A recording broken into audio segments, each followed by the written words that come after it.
Hey, everybody. Welcome to the show. Well, I got to do it, Cameron. Hello? Uh, Hello? Hello? I got to do it. Hi.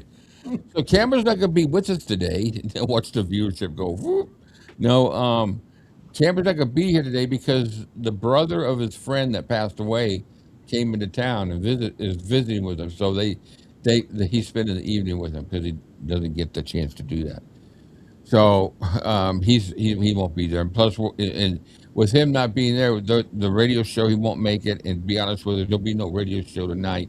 But tomorrow we'll have our normal inside the studio, and we have some interviews from the stamps. Hi, Natalie. Yeah. So who we got here? Um we got Jerry. We got Charlie. We got Natalie. All the same people. There's Sally. Satin. Hello, Satin. Jamie. Bluebell. Um, I think that pretty much covers who's here now. Hopefully, we'll. So we're on chapter 8, and so we're going to continue with that. For those of you who've been watching it, joining us in on the chat with Lisa's book, we finished it Wednesday, and it was a good one. It was, yeah. I really like the way we did that. Yeah. I think some books are so freaking big and some parts are so freaking long. I'm not saying hers, but Elvis, what happened? There's Yeah, a person that they're just like, who friggin' cares? yeah, I like the way you did that. yeah. I think with Elvis, what happened? I'm gonna try to condense a couple chapters at a time and Hmm. hit the high points because now it gets into repetition, Right. and so and it's just such a freaking negative book. But I'm telling you, we've had some great chats and conversations. And hey, there is Amy. Hello, Amy. Hey, friends. Rhonda and I are recording at 2:30. Then she'll be on. So we'll see Amy here as soon as she gets through with doing what she's doing with Rhonda. And so, anyways, that's the status. No radio show tonight. Cam's doing it in the evening, and I'll be honest with you, I just need to, I I'll do need, it with you. I need to rest, huh? I'll do it with you. You'll do the radio show from 10 to midnight with me. Yeah, I do it. Let's talk about it after the show. We'll figure it out. Did you realize that you're a troll gremlin? Did I realize that I'm a what? Troll gremlin? Yeah. I'd like to. I'm sorry. Do you want? Is it all right to talk about this a little bit? It's yeah. That's fine. It depends on what everybody else wants to talk about. I don't want to talk about it too long. No, no, I no. don't. I've um because I do owe him some thanks, man. He's really been sending some people our way. He's really promoting our channel. It's both sides, though. He's getting. Yeah, I mean, Yeah. He's got the people that love the hate and the spite and all the trash. I wonder how the weather's going on in the UK. Is it getting any better? I hope it's getting a little bit cooler for you guys. I tell you what, I was thinking the other day, man. For you guys suffer that in that heat. I just hope none of you were downwind of super western air and got that stench blowing down upon you because that would have been a horrible way to have to experience all that. I know we're getting all that smoke from Canada. It's wicked. Yeah, I know. I saw the pictures. Mm, Crazy, huh? yeah, I had last year or the year before that as well. Yeah.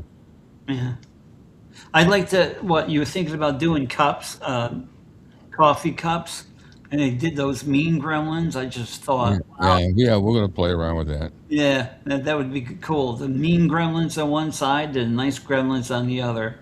No, Yeah, gremlin, what they call them? gremlins. Yeah, Yeah. I think that'd be All right. Everybody's helping get some money together for Cam to get to Memphis. So thank you. It's perfect. it's nice of you. Thank you. Yeah. So, so tomorrow 3 we'll be talking to Donnie Sumner, Bill Blaze, and I forget who the third one was, but they're all from the stamps. Enoch. Maybe it was Ed Enoch. Yeah. He's the turd that won't flush. I interviewed several of them. You know. That must have been a good interesting conversation. Mm. They got it from the side view. Their experience with Elvis. One more thing. We're jealous because he knows famous people now. He knows Larry. He knows Karen, who I don't know who the fuck she is. Sorry, and she knows Donna. So he's going crazy over that, and we don't know anybody. Crazy. We don't have the time for you to name all the people you know. No, I don't. No, Charlie. I said at the beginning, I was mentioned that he had his friend that passed away. His brother came into town, so they're having the evening together. So,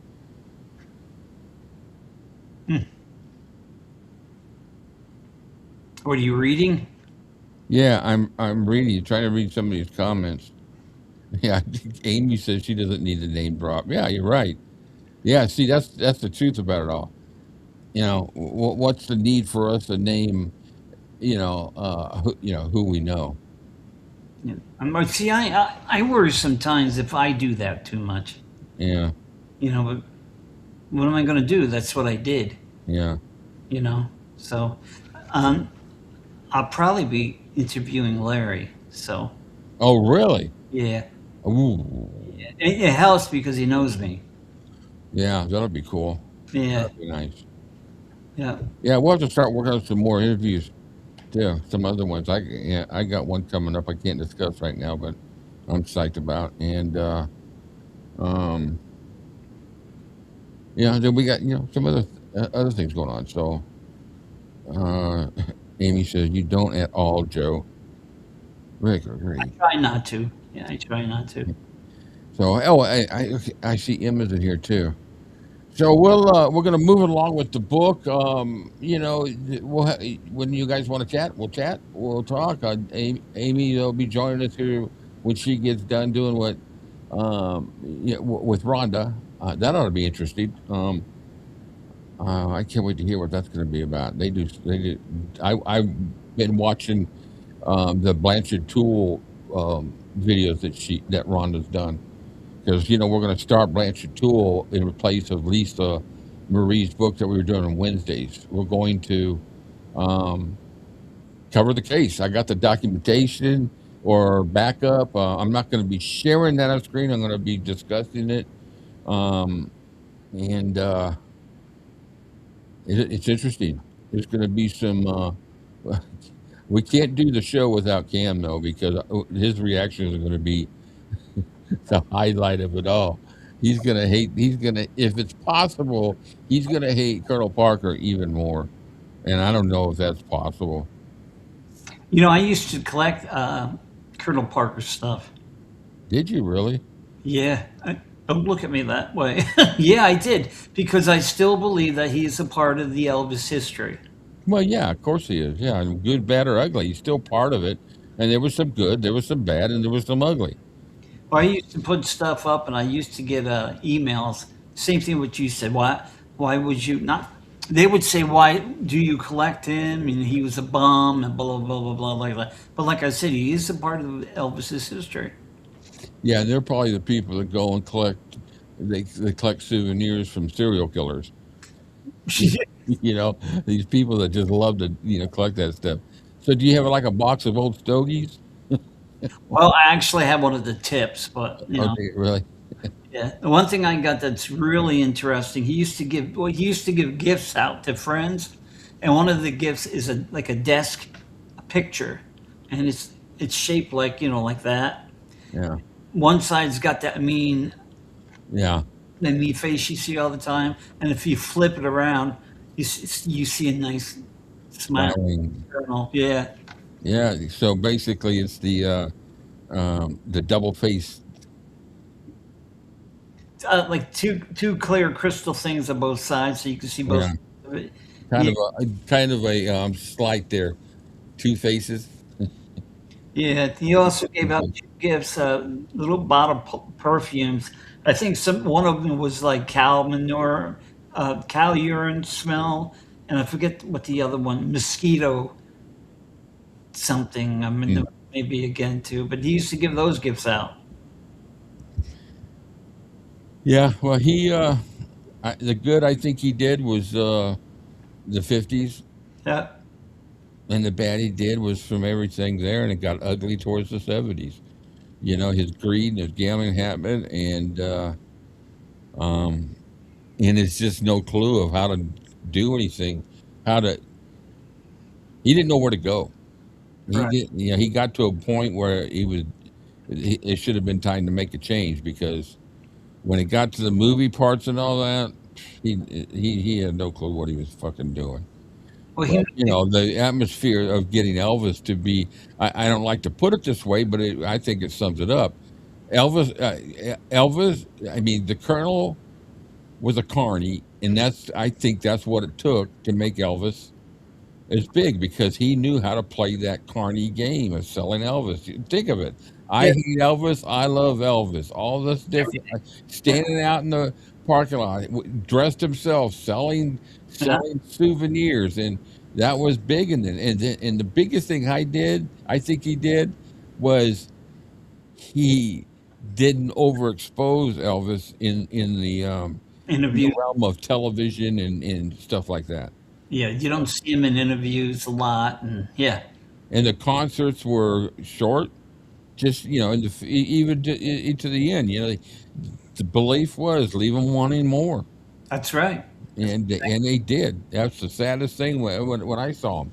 When the second I heard the start of "Can't Help Falling in Love," I knew it was over. It was over, Yeah, and it came so freaky quick. did it? Yeah, it was just. Yeah, I was sitting there, and all of us, the songs are going through, and I was like, kept watching my watch because I knew his shows lasted. They said it was an average of 55 minutes per show is what they averaged, and because I had the Madison Square Gardens album when I saw him, and I knew the times, I knew how long it was, Yeah. and sure enough, I really think that he thought that the music was going to die away and he wanted to keep making money. Did he really want Elvis to keep making money? No, I think he was thinking about himself, but he got him into contracts that was too little money because of what the movies made, yeah, and he wanted to make his own money as well. yeah. Well, so back to the point of why we got to the Colonel is that it's going to be an interesting discussion with this Bernard Toole because, I mean, Blanchard. Why do I keep saying Bernard? Blanchard Toole. It's going to be. Wait till you guys see it. You guys are gonna. Hmm. We All should right. we should do the Colonel's interview next show. Do you have an interview with the Colonel? No, not the Colonel, but his wife. Oh, that. Oh, yeah, that'd be cool. Yeah, since we're talking about him, Yeah, let's do that. cool. All right. So, kind of an interesting layout, huh? Anyway, I can remove that one. Heck, leave it. Um, let's get to where is the. One says, Rick, correct me if I'm wrong. Was the time of the shows based on the fact that the Hilton didn't want him or anyone in Vegas for more than an hour? Well, part of it was that they didn't want the entertain. They wanted to get the crowd entertained and get them out in the casinos is what they wanted to do. So Right. generally, it was like that. It was I just know I read somewhere I'm sure it was in Gronik's book or one of those books where that they were really insistent that Elvis didn't go any more than an hour.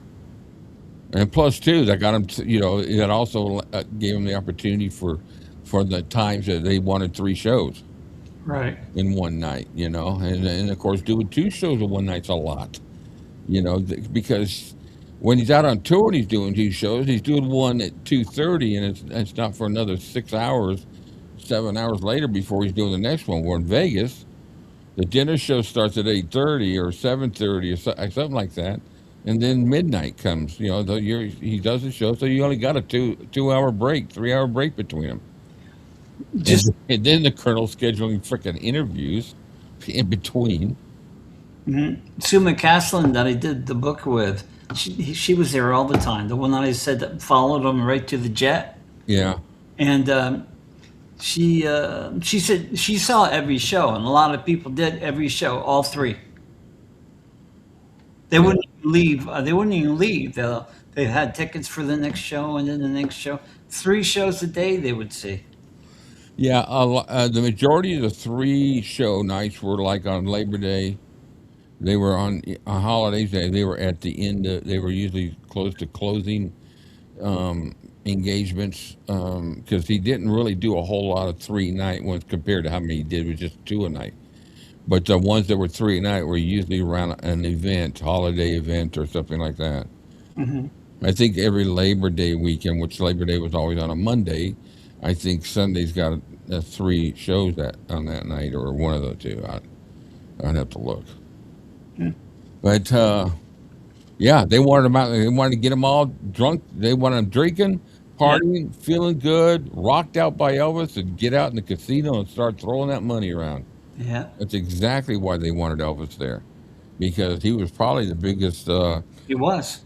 biggest, biggest draw and the biggest. I bet their nights on the casinos were the biggest nights for the casinos. Yeah, Vegas did a lot more when Elvis was there, and they all knew it. Yeah. Oh, All right, so we did chapter 8 last week, which is about guns and his fascination with guns, and they make it sound like having a gun was a what would the word be, a hobby that isn't conducive. I don't know how to put it. They just made it feel like they made it sound like having guns was not normal for an entertainer and for how he did with guns. But he was from the South. He grew up with gun. He grew up around guns. It's such a ridiculous it is. statement. The whole chapter, it was like that. It was just they told the stories of guns, and it's as if these stories are abnormal. Yeah, those stories happen every day in life. How is he any different than anybody else? God, go to Texas, almost every man Yeah. gun on them. They got a bigger gun than they do have teeth. Well, Georgia's almost the same way here. Yeah. If We got one city here, Kennesaw, and for 25, 30 years, there's been a law that every home has to have a gun in it. Really? Yeah, and when they first started it, the crime went way down. A burglar is going to rob a house, and he doesn't have to wonder whether there's a gun in there because he knows there, more than likely there are. Right. Yeah, but they did. They made it a law that I don't know how it is now, but crime rate went down. Violent crimes went down. Break-ins, stuff like that. Most of the crimes were outside of homes. Well, Yeah, just think if somebody got past all the Memphis Mafia. I mean, yeah, that's a lot of people to get past. And they get to Elvis, and I know he knew karate and stuff like that. But shouldn't he be able to protect himself with a gun?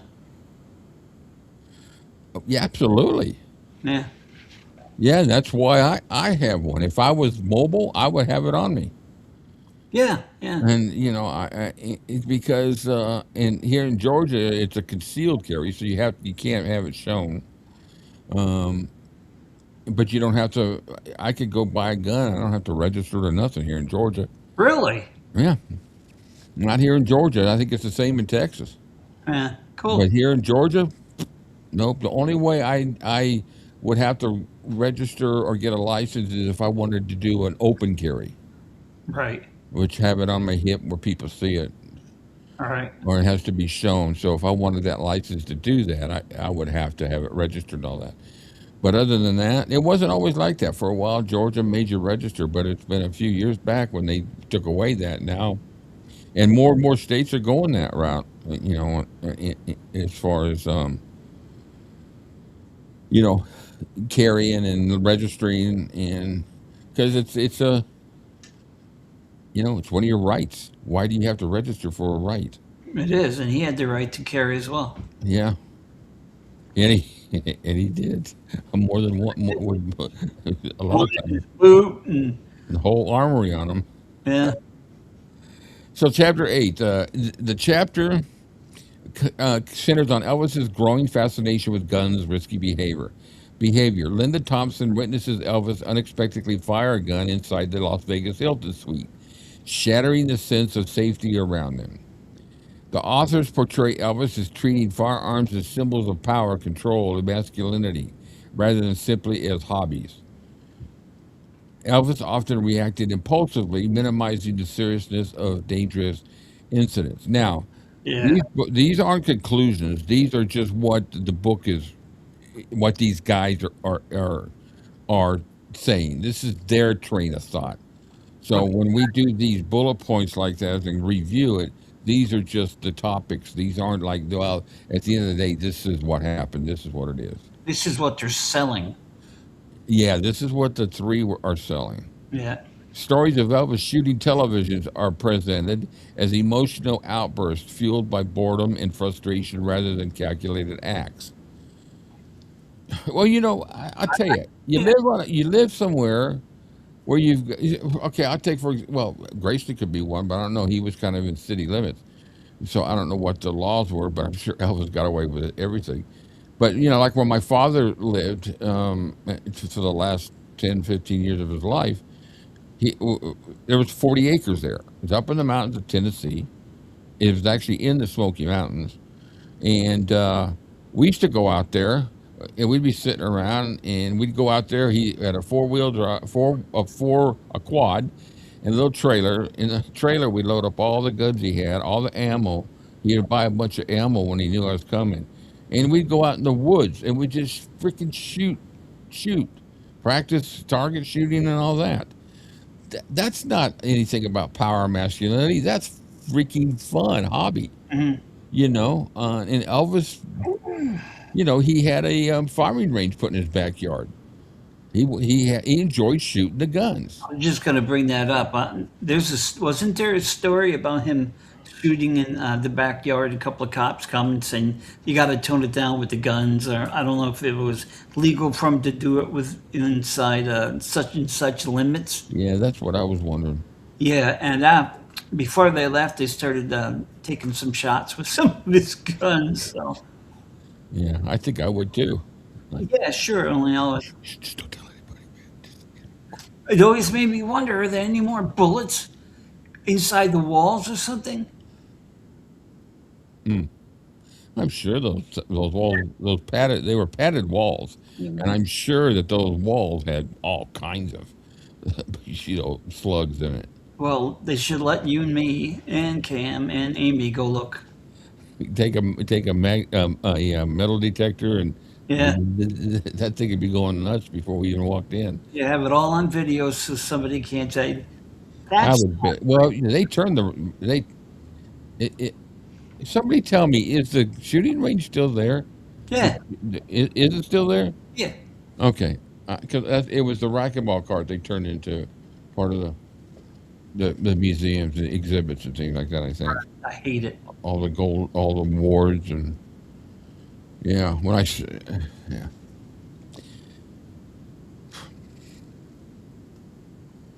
Um. All right. So Doctor. Did I see that one? Stories of Elvis shooting television. I read that. Dr. Nick is depicted as trying to calm Elvis while those around him increasingly accepted behavior that should have been alarming. A near miss involving a ricocheting bullet suggests that Elvis's impulsiveness was creating real physical danger. Do you know how many people have been hurt or shot by a bullet that ricochets off of a tree? Yeah, sure. Listen, if you're shooting, I got news for you. Shit like that happens. Sure You, does. you're Yeah, shooting at a block of wood, and it's nailed to something, and that bullet goes in there and pings off that nail. yeah. You don't know what's going on. It's going to be like the magic bullet. And it ricochet off the ground. Yeah. You know. Yeah, Maxie, you're right. The ricocheting bullet story changes depending on who tells it. Really? Yeah, it went left, it went right, it went up, it went down, it did a circle, it did a little two-step, and then it went right straight into the. Little two step. A near miss involving, yeah. The chapter links much of Elvis's reckless behavior to chronic boredom and constant need for stimulation. Well, I would put it this way. I would say boredom probably made Elvis get a. Well, I wouldn't call it reckless behavior. I would call it Elvis's having fun was due to being bored. Some of the things he did. You know, they got to turn something into psychological, or what's the other word? Medical or something like that. It can't be just, maybe Elvis is really just a normal person. Maybe he likes guns. Like, I don't know what the rate was that time. Let's just say it was 50% of the country that liked guns. All right. You know, I Is don't it know what it was at that time, but is that CGA? Is that Charlie? yeah, it's Charlie. Yeah, Charlie says, Rick, that happened to my father when he and a couple of my uncles went hunting. The one thing that saved my dad was a cigarette case in his shirt pocket. Damn. Wow. Yeah, you kidding? It's funny. One time, this isn't as critical or isn't as close as what would have happened to his uncle. But there was one time when my dad and I were out shooting, and he was wearing just like biker type boots, or Doc Martens, something similar. They were pull on boots, but anyway, he was wearing theirs out in the woods because it gets a little high on grass and all that. And you don't want to find a snake or whatever. And we were shooting, and every once in a while we hear a little ping, and we'd kind of like, well, I hope that didn't come this way. So he got home, and he was sitting there, and he took his boots off, and he went over to sit. He was sitting. It was like that night. And a couple of nights later, he goes out. We were going to get ready to go. He went there, and he felt something in the boot, and he pulled it out. It was a slug, and he looked at the boot, and there was a hole in the heel of the boot. That one of those slugs pinged off, hit something, and went in my dad's boot. It was so strange. I mean, it was nowhere like with Charlie because Right. that would have done him in. But my dad said, I never even felt anything hit. Well, You it'd know? take his heel off. If it was higher, it would take his heel right off. Yeah. Yeah, he said he never. It was just enough in to almost go into the boot, and he said when he took the boot off, it popped it out of wherever it coming and was sitting in the boot. And he kept that slug. I think I might even have that slug. He left me a little box of stuff like that. Well, Maxie says the person changes too. Sometimes it was Vernon who was almost hit, and sometimes it was Nick. Heller should know that the dangers of ricocheting bullets. He shot him. Okay, come on, guys. Was that in his childhood when he did that, or no? No. Um, Hold on. I got that, I think, here. I believe. Maybe I don't, but add new layer. Media. Was it a BB gun or something? Was it like ain't no big thing, and it It just was a pellet gun or something like that. yeah okay. I don't know where it's at, but it was a pretty cool story. Did he shoot? Did he shoot his eye out for Christmas? You have no idea where I'm going with that. No, no. The movie. Oh my! Oh, You'll shoot your eye out. yeah. Sorry. It's okay. I'm sure other people that are watching know what I'm talking about. Forget I'm older than you. Yeah, by a freaking year. That was a long year. Yeah. Oh, geez. The chapter links much of Elvis's reckless behavior to crime. Elvis's fascination with police badges and law enforcement reflected a desire for authority, legitimacy, and belonging. So, if what does collecting stamps mean? You like to be licked and thrown in the mail? I mean, it makes no sense. No. I just I'm just fascinated. People are fascinated with badges. Dave Hebler compares Elvis to an isolated king who had become disconnected from ordinary consequences. how can they say shit like this? The chapter concludes by suggesting that Elvis had become so protected by fame and those around him that dangerous behavior had become normalized. Key takeaways. The chapter is less about guns than about power and impulsiveness. Celebrity insulated Elvis from normal consequences. Boredom became a driving force behind increasingly reckless behavior. Those closest to Elvis gradually accepted conduct that would have alarmed most people. The authors portrayed this normalization of danger as one of the central tragedies of Elvis' later years. Now, let's take two separate people. Let's take one from these group of goons who wrote this book, and just take a normal person, just a normal person. Both have the same likes, dislikes, and all that. This person would be just a cool guy who likes guns, and but Right. then with Elvis, it's odd behavior because he's a recluse and he has nothing else to do, and he has to do something about the boredom. So he goes and gets guns and he shoots them and all that. Meanwhile, this guy over here is taking his son out to the woods and they're shooting the guns. Right. What's the difference? Yeah, well, if it's Elvis doing it, is what they're saying. That's a bad Yeah, thing. Yeah, that's yeah. crazy. Absolutely. And once again, like this has been my thought through the whole thing. They freaky thought they were psychologists. Exactly. They do. I was just thinking that. Yeah. Who are they to know these things? Yeah. Yeah, but that's a good point. They wanted him to be a recluse. It was a great story to tell. Melissa. Cool. Good point. Yeah. Clearly, there were certain situations Elvis benefited from being famous. Yeah, but they act like he could, poo-poo everyone. Yeah, and that wasn't Elvis. And Elvis wasn't a recluse. He just enjoyed his quiet times for long periods of time sometime, and I can understand that. But if anybody thinks that he was stuck in there until somebody let him out, Yeah. you know, He would go out at night and drive his motorcycles. A lot of it, I don't think he didn't want to be bothered. yeah. I really do. And I think in Memphis, though, I think it even became just. I think he just felt comfortable too in the daylight too. You saw him drive out of the gate. You got pictures of him with Billy Smith on the back, Yeah. heading out the road.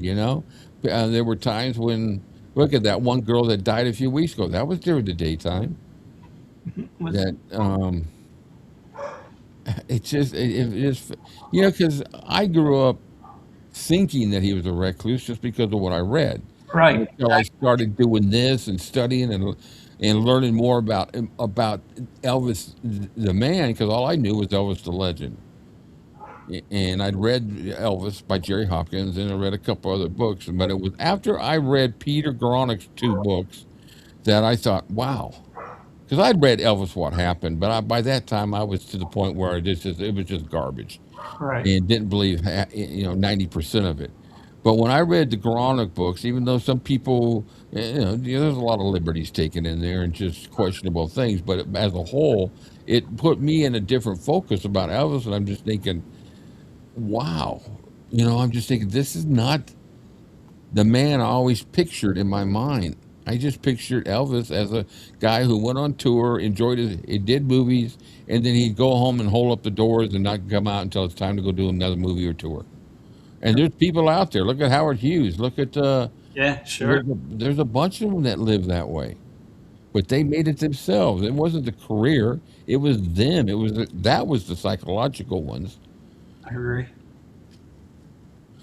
Linda acts like she was locked inside Graceland, never seeing the son, being forced to babysit him. That's the kind of shit just irritates me. Yeah. That's all crap. She was in the gilded cage. Emma, it's all lies. He likes the sound of his own voice. You talking about me? No, I I think know. I'm just joking with them. somebody else. Yeah. Uh, well, I know who they're talking about. All right. So, chapter 9. Chapter 9 is a psychologically rich chapter in the book because it tries to explain how Elvis Presley's personality, here we go with the psychological analysis, Hmm. was formed before fame fully transformed him. And of these three guys, who knew him before he became famous? Red West was the only one who knew him before he became famous, right? Dave Hedler didn't know him until what, 70s? Yeah. No. And then you got Sonny West didn't meet him until after he became famous. Red was the only one that knew him from school and really didn't know him. So these guys are going to be able to analyze before he became famous. This will be fun.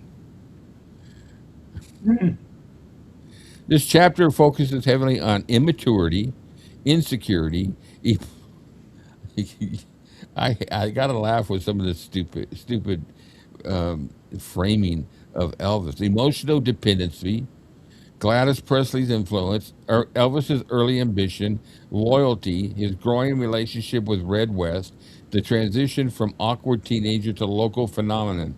But underneath everything lies one central idea. Elvis's emotional development froze early, while fame magnified everything around him. Now, let's. What you got to say about that before I say something, Joe? I'm gonna let, What is this froze early bullshit? yeah, take let's take these one by one real quick. Oh, yeah. Focusing immaturity. The guy, before fame, he was 18 years old. Of course, he had some immaturity about him. We all do. But I don't think it was a childlike, foolish type of immaturity. It was just, Huh. you know, insecurity. Yeah. Aren't we all in high school? You're changing. You don't know what you're going to do. Well, in with the immaturity, are they talking about when he became an older man? They're trying to say Elvis, the Las Vegas, the movies was immature. Well, it says here that the chapter is explaining how Elvis Presley's personality was formed before fame. How would they know? That's what I The was fuck would just. they know? That's what I was just saying. The 50s. That's why I was saying that Red West was the only one who knew him in high school. He didn't know him, and well, that was just very shortly before he walked into Sun Studios. Mhm. That's Wasn't West one of the writers? Heather, yeah, Yeah. both Wests, Yeah. Well, Heather and West. I can see Red saying something like that. I just disagree with him. Heather was shooting eyes as a kid, but let's analyze Elvis and his childhood. Melissa. Yeah, where they get their degrees? Yeah, they got them down at the Crystal Burger stand. Yes, Yeah, sir. Elvis didn't know about shit until he stalked them after high school. Yeah, I know you said the same thing, but I was kind of wandering, I guess. Yeah, no, no. I mean, yeah, but yeah, um, it's just the thought that these three guys can examine Elvis's entire life, almost from the time he popped out. Oh, Gladys Presley's influence. Was Gladys Presley an alcoholic? You know, Can you believe that question? Can you believe that the very first? I wonder what Elvis would think if he was sitting there and he's watching this interview, and the first question that's asked in the interview is, "Was Gladys an alcoholic, or or something along that line?" but I thought Larry was really cool. Like, I don't know. No, no. Donna's answer was, she drank. She liked to drink. Yeah. That was her answer, and then she rambled on about age and all that. I'm saying, like, how can you answer that? You were 8 years old when he died. How would you know anything? Lisa didn't know anything at 8 years old. How would you know whether he was an alcoholic? When I watched it and I heard that, I said the same thing.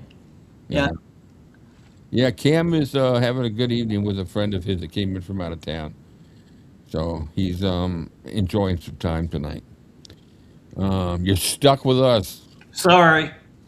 Yeah, and I know there's a super great show over. I'm not even going to say it. Fuck it. I get in enough trouble just not saying anything. Elvis' emotional development froze early. You said that, and now that I'm getting to it, it sounds bad. His emotional development froze. Does that mean it never unfroze? Oh, it says while fame magnified everything around him. His emotional developed froze. How do they know?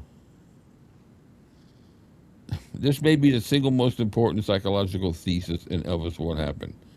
Of course, everything in this book is the most. Section 1, Elvis as a mass of paradoxes. Hey, Caroline. Welcome. Did they have like a psychiatrist sitting right there when they write in this book? Well, I know I mean, they come up I with know all. they didn't have Chat GPT. You're terrible. Excuse me. Excuse me. Here we go. Hey, Chat GPT. I got to know something and doing a show right here. So, just this is Rick from Elvis-A-Z. Yeah. Hey, how you doing? Can you? That's that's his best friend is a cell phone. Oh no, there's Sorry, I digress. 3 others, famous people that we jealous of. Who are we jealous of now? The people he knows. Yeah, we're jealous because we don't know anybody. Let's take Larry out of the picture because I don't think he ever had any communication with him one on one. Let's just take him out of the picture.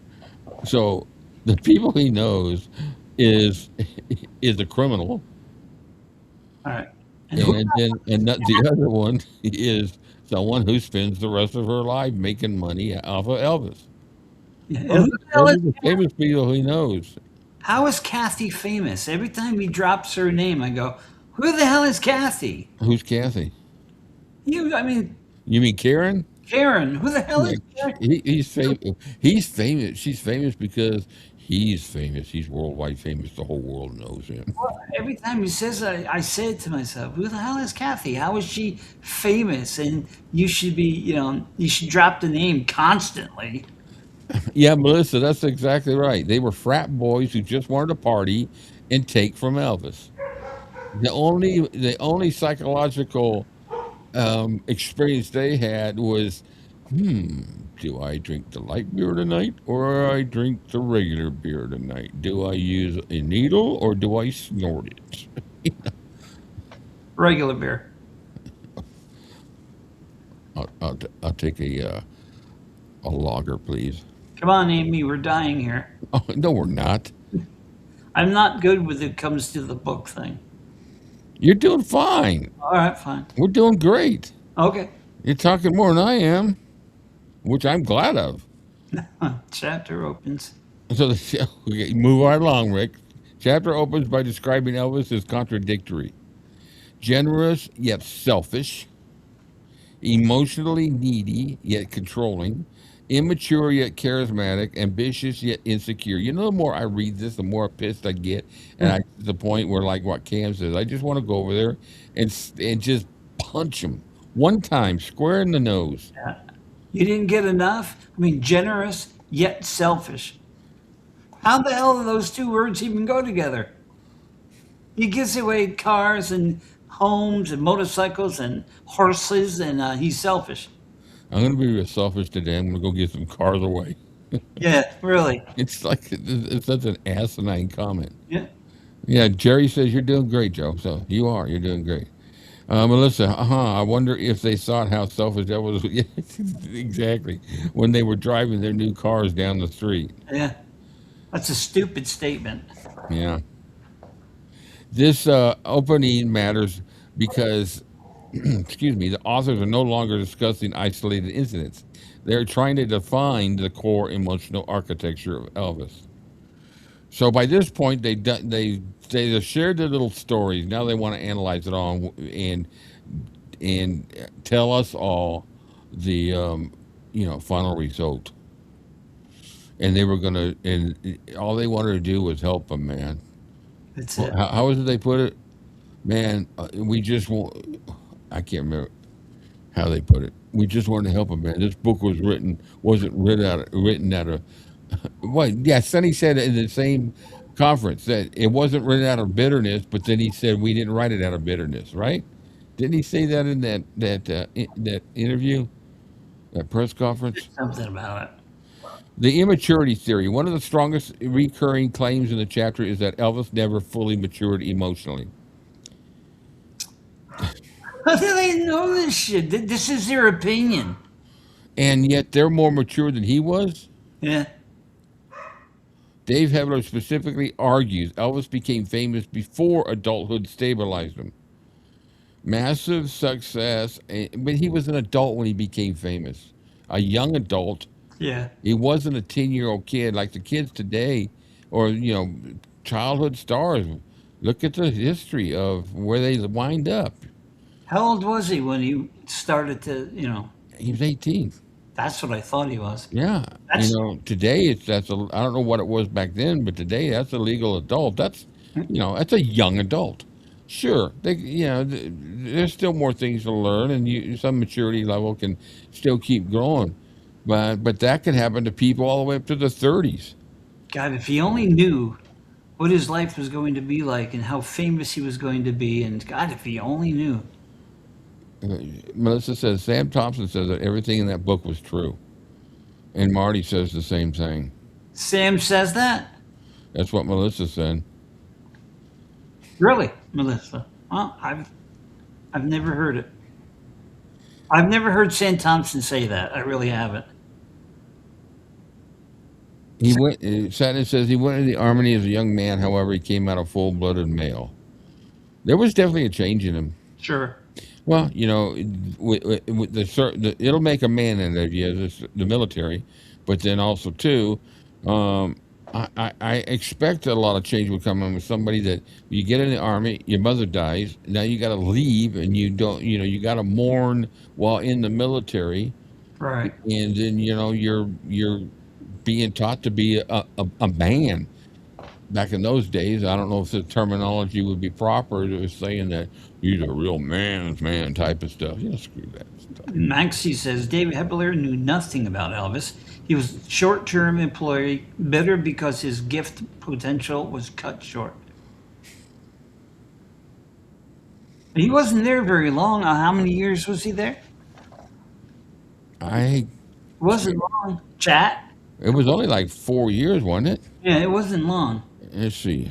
He didn't get gifts. I'm not going to use chat. He didn't give. I mean, chat. He didn't get gifts from Elvis when he was working for him. He Sure must. he did. He was from 72 to 76. 4 years. Oh, I wish I did those 4 years. So Red, Sonny, and Hebler all ended in 76. And he wrote this book. And when did he start? 74? Is that what you said? 72. Hebler started in 72. Oh, Hey, that's Francis. not a short time. Karen. Yes, Karen says too many. Yeah. Oh, really? Too many gifts? Too many years for Dave Hebler. That's not a bad time. I mean, I take that instead of not working for him at all. Yeah, I would have, but I wouldn't have done what Dave Hebler did. But I would have. If I'd had the opportunity to work for Elvis for 6 months, I would do it. It was just what an experience. Yeah. Security guard for one night would be fine with me. Yeah. Clean the table before he sits down to eat. Anything would be fine with me. Just I would be happy just tuning his guitars. I would never. I feel so. People who actually met him. I hate you all. I Mhm. wish I could have sat down and just talked to the guy for a minute. Yeah. I'd love to heard him say to me, "Hi, I'm Elvis Presley." I would never forget that. Never. If my dad traveled a lot growing up, so he was a lot of times he was out of the state or somewhere during those time periods that Elvis would be in L.A. while filming movies. And my dad said one day to me, he says, if I hadn't been traveling at that time when Elvis was doing movies, he says, we probably would have been able to meet him. Because when my dad was in town, we would always drive by the house to see if he was there. One of the houses in, Hollywood.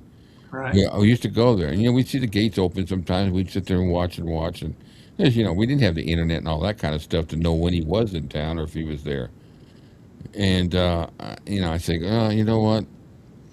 I may think back about things like that, but at the end of the day, I'm happy with where I'm at. But the one thing in life that I would love to have done was just to meet him. Yeah. As far as an experience like that. Because I've met, outside the Elvis world, working in a hotel like the Ritz-Carlton, and with the position I had the opportunity to meet a lot of famous people when they came there to stay. But the only one that was ever connected to Elvis was Lisa Marie. And that was it. And that to me is a gold badge to me. And Cool. it was only you're only talking 20 seconds, 30 seconds, but it was a lone elevator ride with just her, me, and I'm assuming it was Benjamin that she was at because it was too small of a kid to be Riley. And that's just to me. I just feel like I'm happy. If I got to t- a blood relative, a daughter. It wasn't a first cousin. It was a daughter. Yeah, Blood relative. Blood. blood. Yeah. But she doesn't remember a freaking thing from before 9 years old. All right, the immaturity theory. We covered Dave Hebler's remarks. The authors imply fame did not merely change Elvis; it froze. It froze certain emotional traits permanently. Section 2, the Southern male culture, and this is going to be interesting. There, the chapter contrasts Elvis sharply with Red West. That's surprising. Red is portrayed as emotionally direct. I'm going to ponder these. Practical, disciplined, working class masculine. Now, wasn't he the one that got more trouble for punching fans and that than any of the other guys? Red Isn't was just a fucking bully. isn't they're trashing Elvis? Yet look at what they say about Red, who's one of the writers. Yeah. He's not calling himself basically emotionally damaged, immature. Well, this is coming from their writings. Yeah, I know. That's what. Yeah, you're right. Yeah, I'm just agreeing with you. This is. They're not about to make themselves look tough. Meanwhile, Elvis is presented as emotionally sensitive, protected, deeply attached to his mother, socially insecure. Um, though I disagree with a couple of those, what the fuck is wrong with any of those? Mhm. There's a lot of people that just aren't socially. Doesn't make them bad people. Doesn't it makes them the people they are? And I know a lot of people that weren't socially. They didn't like to go to parties and stuff like that. They just were. That's just them. They were still great people. Some of the times I hung with one friend of mine who didn't like that, and I'd go over there and we'd sit there and play frickin' cards all night and talk, and it was just some of the best evenings because there was no pretensions like there are when you go out into a social environment. There's always some kind of Sure. you know air that you put about being there. And the deeply attached to his mother. Come Duh. on, yeah. Come on. It's like, oh no, what Red. So what they're saying is Red hated his mother. I have no idea. I'm just saying, Yeah, when you point a finger at somebody, guess how many pointing back at you? that's all right. Yeah. The authors repeatedly suggest Elvis did not fit traditional Southern masculine expectations during adolescence.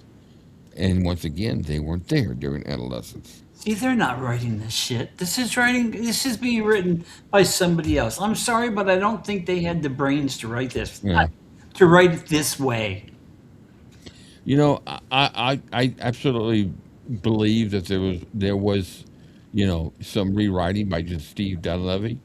I think there's a lot of stuff in the book that was written by that are what Red Weston them said, but Steve Dunleavy took his rights to do what he wanted that the guys signed it for him to be able to do. Sure. They didn't. I don't think that they had in. I've never seen the contract, which I don't think we will. If anybody knows that there's a contract, which I think we talked about this before, I don't think that there was a. I don't think they realized they didn't take the opportunity to say, "Hey, we have final say so." Put it You're in the contract.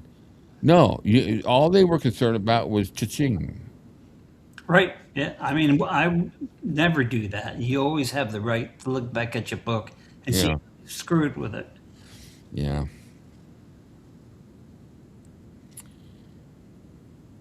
Gladys Presley's emotional foundation. That's the one. Once again, we're going to go back to this. They're taking a woman that, number one, gave the world, the most, probably one of the most At least the top three most popular men that ever walked the face of this earth. Mm-hmm. And when you talk about a global aspect of it, um, and you're talking about a woman that was adored by his son, yet she becomes an excuse for his problems. The woman protected her son. She raised him. Was he a mama's boy? Yeah. So Sure. what? Sure he was. Hey, look what we got. We got a king of rock and roll, the sexiest man alive, who was a mama's boy. Any of you ladies out there don't like that? Would you turn Elvis down if he said, if he said he was a mama's boy? If I see one person who say, "Yeah, I would have turned him down," I'm blocking you. You're never coming. I'm just See, I kidding. don't why with Elvis they would say he was a mama's boy. No, he was a boy who loved his mother dearly. Am I a mama's boy? Because I mean, when I lost my mom, I was crushed, and it's only been like a year. And you got Sonny and Red there, Hmm. who were Southern, who were raised in a religious atmosphere. And the one scripture they forget about that Elvis lived by was "Honor thy mother." Hmm. This whole book is bullshit. Sorry. Um, the, the the the descriptions of Gladys are intense. Let me scroll this up a little bit. She was protective. Okay. Sacrificial. Good mother. That's a check for good. Hmm. Emotionally consumed by Elvis. Check 3. Hmm. Yeah, Constantly worried about poverty and survival. Check 4. Hey, welcome. You get to come back next week on America's Got Talent. You got 4 votes. they got four right. Yeah. And not a damn thing wrong with any of those. No, no. I want to see if anybody responded to me, yes or no, about that date with Elvis. I think they're still trying to think about. I think they're actually thinking of that. They're thinking about that. Um, so, the authors repeatedly portrayed Gladys as the one person Elvis believed truly deserved anything or everything he later acquired. There's check 5. So why is that intense? Analysis of Elvis's generosity. Let's attack him now on that. The chapter suggests Elvis' extreme generosity may partially originate from, drum roll please, guilt. Guilty over what? Well, the only thing I would think that I would tend to believe, but guilt wouldn't be the right word, is he felt not guilty, but he felt bad that he had so much Yeah. he Okay. wanted to give. So there was that feeling that we heard him say that, and we've heard I didn't hear him say it, but we've heard where it's been written and where he says, "Why me? Why do I get all this?" Yeah, I agree. Yep. Oh, I'm agreeing again because that's all I do. Sally says, "I would never say no to Elvis." There you go. There's another dinger. You see, Oh yeah, you know what? Hey, thanks, Jerry. We're gonna Maxie do. says, Maxie says, how would they know? Two of them never met her on one no, one probably met her once or twice. Yeah. All right, I'm gonna do this real quick. This is all for entertainment purposes only. Our comments are our opinions only. We make no claims as to fact, and the viewer should make their own opinions. All opinions are welcome on Elvis-A-Z. Thank you for your support. Thank you very much. All right, very good. Um, let's see who we got. Just a girl. Well, that's Emma. All right, so now it's a bad thing that he loved his mother. It's a bad thing, or it's a negative that he loved his mother. It's a negative that he's generous because he's guilty. We kind of discussed that. Guilt's not the right word, but um, maybe it is a word. There's nothing wrong with having guilt for certain things. Gratitude. Well, that's a good thing. Poverty trauma. Bingo. Yeah. Inability to repay Gladys emotionally after her death. This is a major insight. Well, how do they know? Do you think that he sat and talked to these three guys about, and especially with Dave Hebler, I doubt he would have been having the conversations, from 72 to 76 with Dave Hebler. A lot of them say or said that he wasn't really close to him, that he was an employee. You know what I'm trying to say? Yeah. That he was there. That's about it. I mean, for 4 years, can you just be there?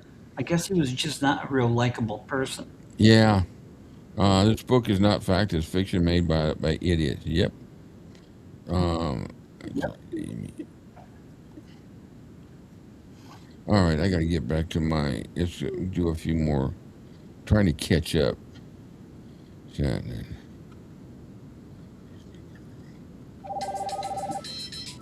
Shirley says, I doubt he had any personal conversation. Shut the fuck up, you stupid fool. Come on. You got it? I'm trying to turn it off. It's those scammers. I can't get rid of all of them. Where's my gun? All right. What do you do? Shoot the TV? It'd be the telephone. Yeah. I got a new one coming anyway, so I'll throw it in there and shoot it.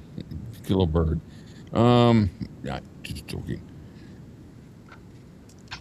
The authors imply that Elvis kept giving gifts because one person he most wanted to reward was gone. That interpretation adds tragic depth to the card giving and spending stories from earlier chapters. Really? Uh-huh.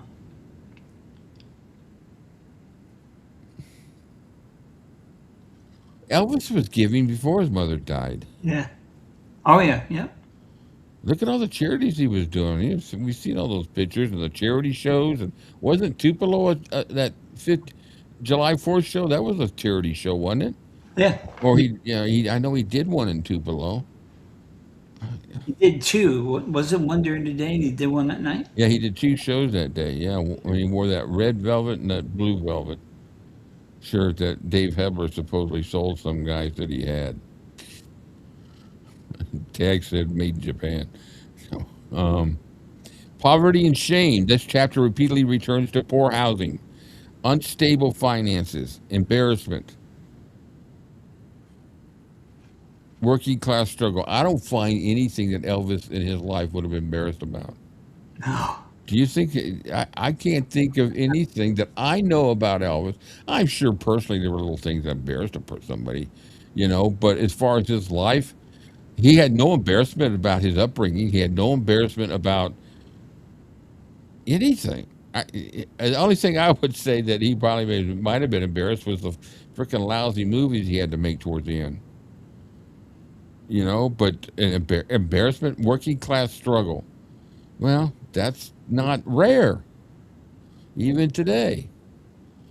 It's a struggle for the working class. It's been like that, as long as I've been alive, and it was like that back then. I mean, didn't they just come out of the Depression when he was born? Yeah.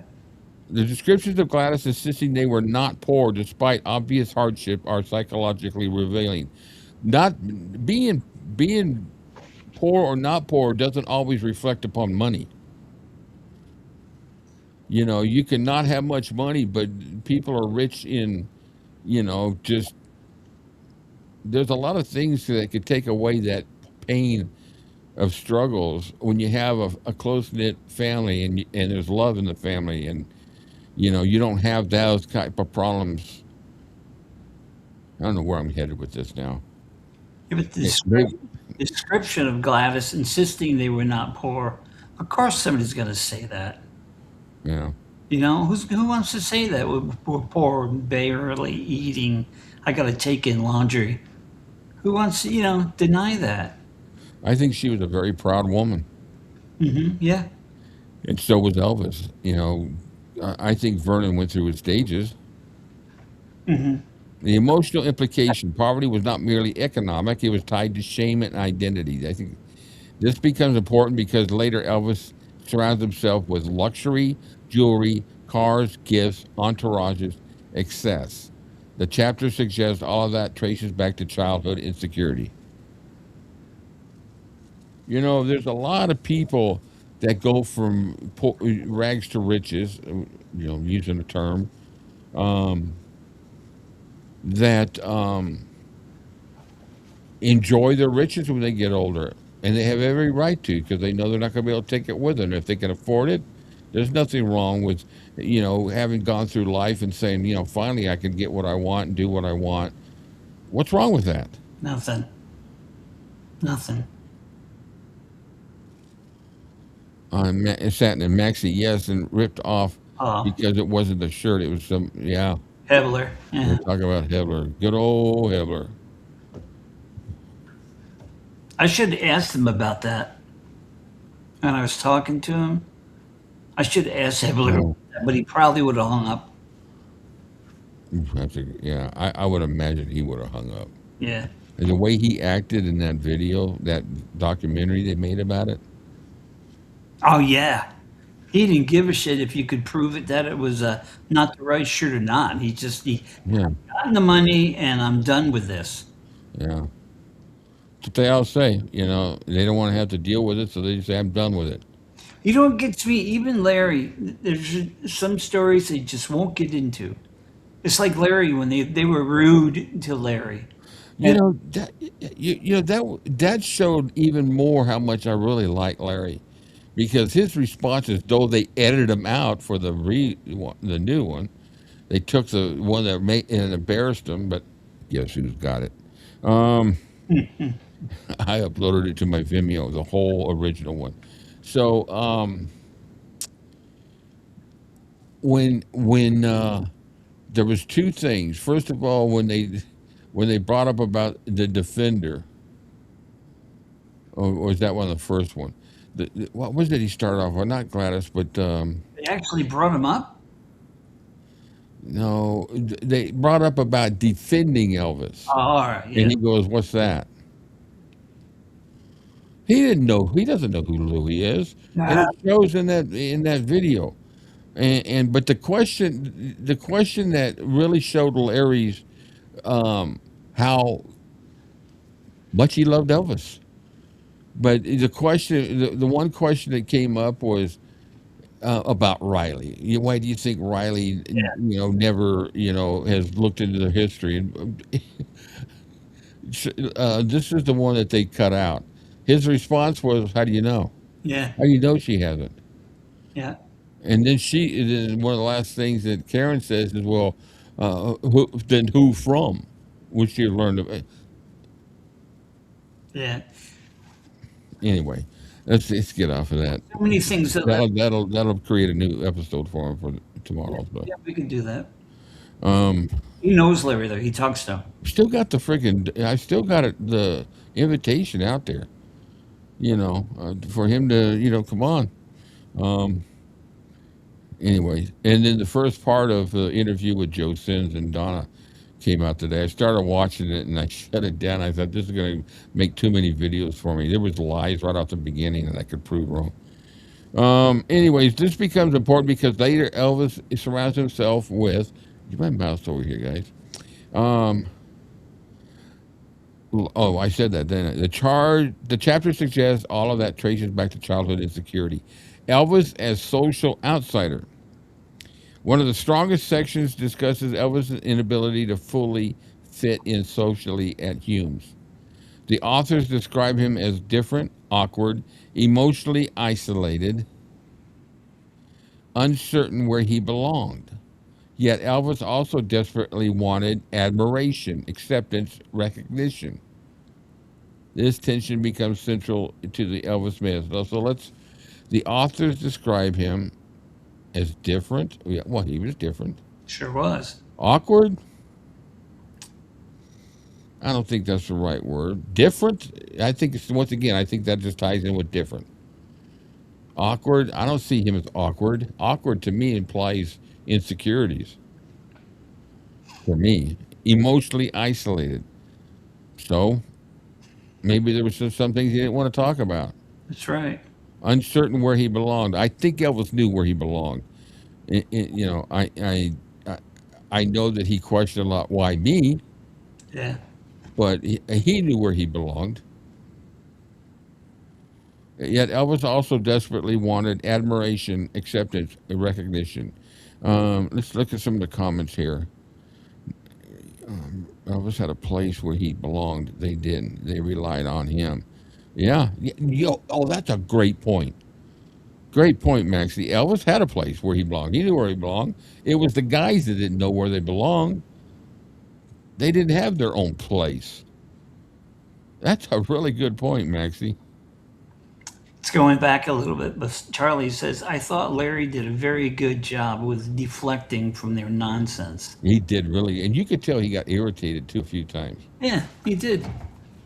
You go to him like, but it's like he was good. I made some nice little videos about those. And then the question asked, what do you think about Joe Weinshaker charging to appear at EPE? And this comes from a little hillbilly kitty, the hillbilly researcher. He says, why do you think he charges? Do you think it's right that he charges? He doesn't. I Joel think Weinshaker doesn't charge. I didn't think that. He when there's other events going, there's a specific event that he'll drop in and talk to everybody, but he doesn't get paid for it. Wasn't me, but the original question turned into basically how much they charge to get to Graceland and all Oh that. yeah, they were talking about that, Yeah. and then at the end of the day, they're talking about how much it costs, but at the end of the day, guess who's charging $75 to spend an hour with her during Elvis week to listen to Elvis stories? I'll give you 3 guesses, but you're only going to need 1. Yeah. Yeah. What a hypocrite. That's a pure hypocrite statement right there. Making saying something about Joe Weinshaker charging, which he wasn't, and he doesn't, yet you're charging $75, which, people will never get back because they're not going to show. Well, they should have been smart enough to realize and not to put him on the offensive that he's not going to say anything about people in EPE. He goes to EPEs. He's a part of it. They're good to him. Yeah. Well, the thing I like about Larry is if he doesn't know, he won't say answer. Yeah. Or What? he'll say, next question. That was a great, when he said next question, I thought, boom. Yeah. And That's they must have had a couple of bottles of wine before they did that because they were laughing and giggling like two well, two that's what that was hens. for. That was what that was for. Is he's just being silly. He's that shit. That's all that was. Because he wouldn't answer something. I thought the dishes were going to pop out there for a minute. All right, section 6, Elvis and gratitude. An extremely important psychological detail. The authors repeatedly claim Elvis rarely verbalized gratitude directly. I heard him say thank you very much many times. Instead, Elvis allegedly expressed appreciation through gifts, loyalty, opportunities, emotional gestures. This matters because the book portrays Elvis as emotionally expressive and direct. So what's wrong with expressing thanks that way? None. I wish I could. Yeah. I always say thank you. I always say thank you to my wife and whoever. It's just habit for me. But some people can't say it. I can't say whether Elvis had a hard time saying thank you, but he sure as hell knew how to show his appreciation. And I'm sure he said thank you to the people that it mattered that he actually verbalized it. Elvis wasn't an idiot. And they're making him to be like some dumb hick, gun-toting, mama's boy from, I don't even want to pick a state because I'll get emails. Just, somewhere from, just some southern hillbilly. And that's what they're making him look out to be. Yep. Hillbilly Cat says, I'm sorry. Charlie says Hillbilly Cat gets a lot of misinformation and facts wrong. And I only watched one of his videos. It was so annoying. Yeah, it was in a chat one day, and there was something come up about Colonel Parker, and he made a I was logged in under somebody else, and he made a comment. He says Colonel Parker was not a gambler. Oh, that's not true. And I know, and I popped in and go, what do you mean he's not a gambler? I said, there's all kinds of proof he gambled. Oh, no, he only played the slot machines. And so I No. replied back, I said, do you realize that slot machines are the worst for gamblers? There's more money lost through gambling from gamblers sitting at slot machines, sucking down the free drinks and popping money into the slots than people that sit at craps tables and all that. Because people, that's the cheapest way to gamble is through a slot machine. You sit at a table, you better be able to lay down $500-$600 and maybe thousands Yeah, before they'll even let you play. the money adds up really quick. Yeah, so that's the worst form of gambling. Is most addictive form of gambling is, and I did research. I hate you. Why did I say that word? I'm gonna get in trouble now. I looked into it, and I contacted there's a website about statistics, and they gave me a reference number to call regarding Las. Actually, it was the convention bureau in Las Vegas. They headed me to the right direction of who to talk to, and I said, "What? Just out of curiosity, what would you say, or are there any statistics, and I'm sure there are, that shows the worst form of addiction in gambling?" And he said right off the bat, "Well, I'll have to look it up. It's slot machines."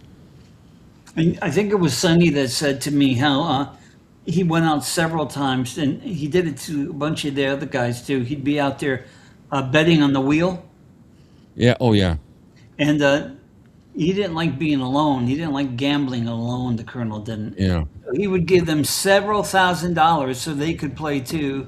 And they'd lose all that money, and he'd give them 7,000, several $1,000s to play again. He didn't like being Yeah. alone, and he was a gambler.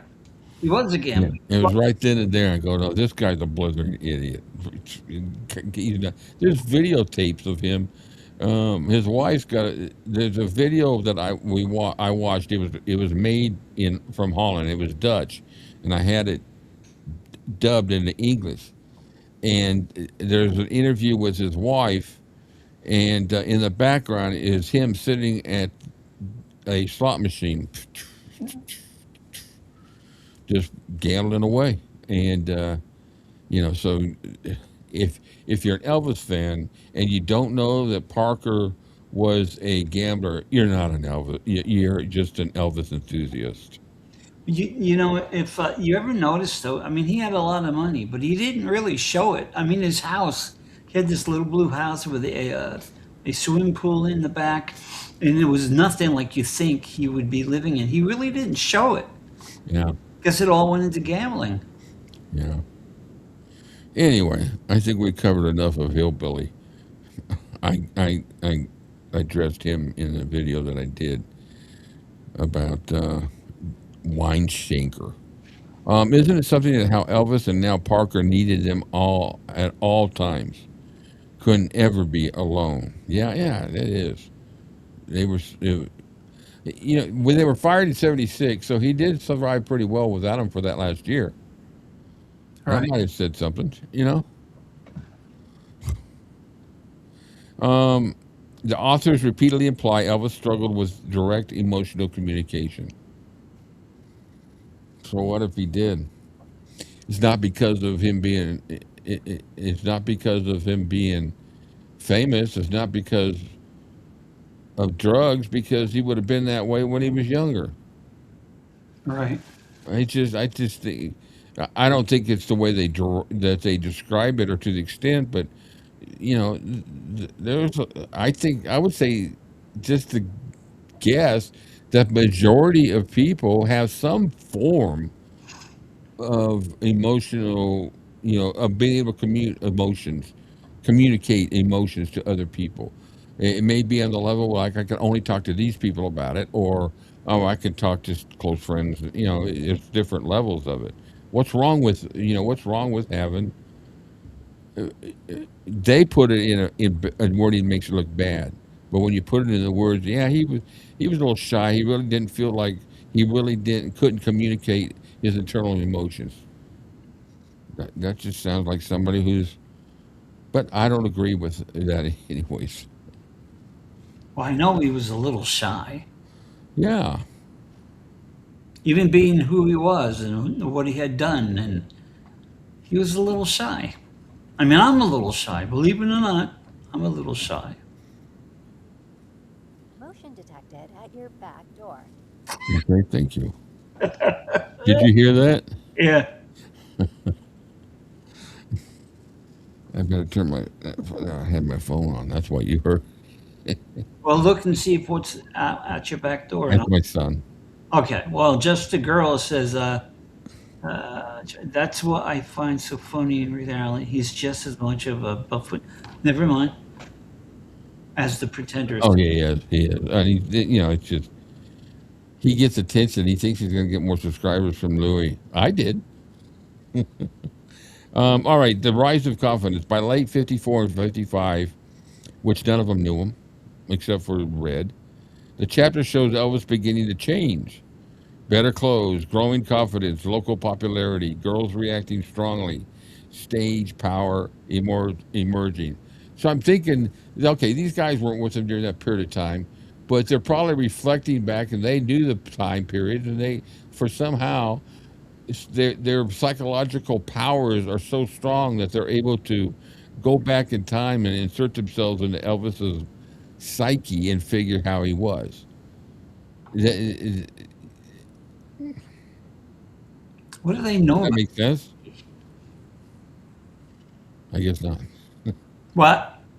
Did that make sense, what I said about them thinking that, not knowing him, they talk like they were able to go back to that period of time and evaluate him, just because based upon pictures and videos they saw of how he dressed and how he was, or stories they told. Again, bullshit. Yeah. Better clothes, growing confidence, local popularity, girls reacting strongly. What's wrong with that? Yeah, really. Jeez. Stage power emerging. He was powerful on the stage. Wow, that's a bad thing, wasn't it? Yeah, but I agree with every one of these. But he had better clothes, growing confidence, local popularity, girls reacting strong, and stage power. Yeah. Yeah, I do too. What's wrong with the popularity bringing up? Well, you know what's wrong? They're jealous of it. Yeah, you have it. Exactly. They repeatedly emphasized on stage Elvis became someone different. Do you know of? Have you ever heard? That happens to almost all performers. Entertainers, yeah. Look at Elton John. Of course, well, he pretty much carried it off stage too. But there's one persona they have on stage, and they come off. And Elvis was just, I don't think he was different as the man. He was just different as a presence, if that makes any sense. Off stage, and I'm talking about the people that he was around. Off stage, he was just backstage, probably nervous and all that. And all of a sudden, he walks on stage, hits that first note, and he's got the top of the world. He owns the fucking room. That point, but before he goes out there, he doesn't own anything but the backstage. Well, don't you really have to, like you say, when you're an entertainer? I mean, you're completely different because now you're putting on a show. You're not necessarily showing them, but the regular guy is. You're putting on a show. Elvis had to do that. Yeah. Yeah, you can imagine him getting off stage and walking down the street, and all of a sudden doing one of his moves from stage. All right, guys, come on, we're going to turn left. Stupid like that. The authors repeatedly emphasized on stage Elvis became someone different. The stage as a transformation. According to Red West, off stage Elvis remained awkward and shy, but on stage he discovered command and sexuality. Cool. Yeah. Emotional power, crowd manipulation. Well, that's Elvis. That's right. He had the command of the women. He drove them mad with his sexuality, and there were probably several men in there too. He had the emotional power. I want a man. Crowd manipulation. Damn if he didn't know how to manipulate that crowd. Don't you You think just, everybody would want to be like that? Be able to do that? would I want to? Yeah. Well, yeah, if that was my profession, yeah, that would be the purpose.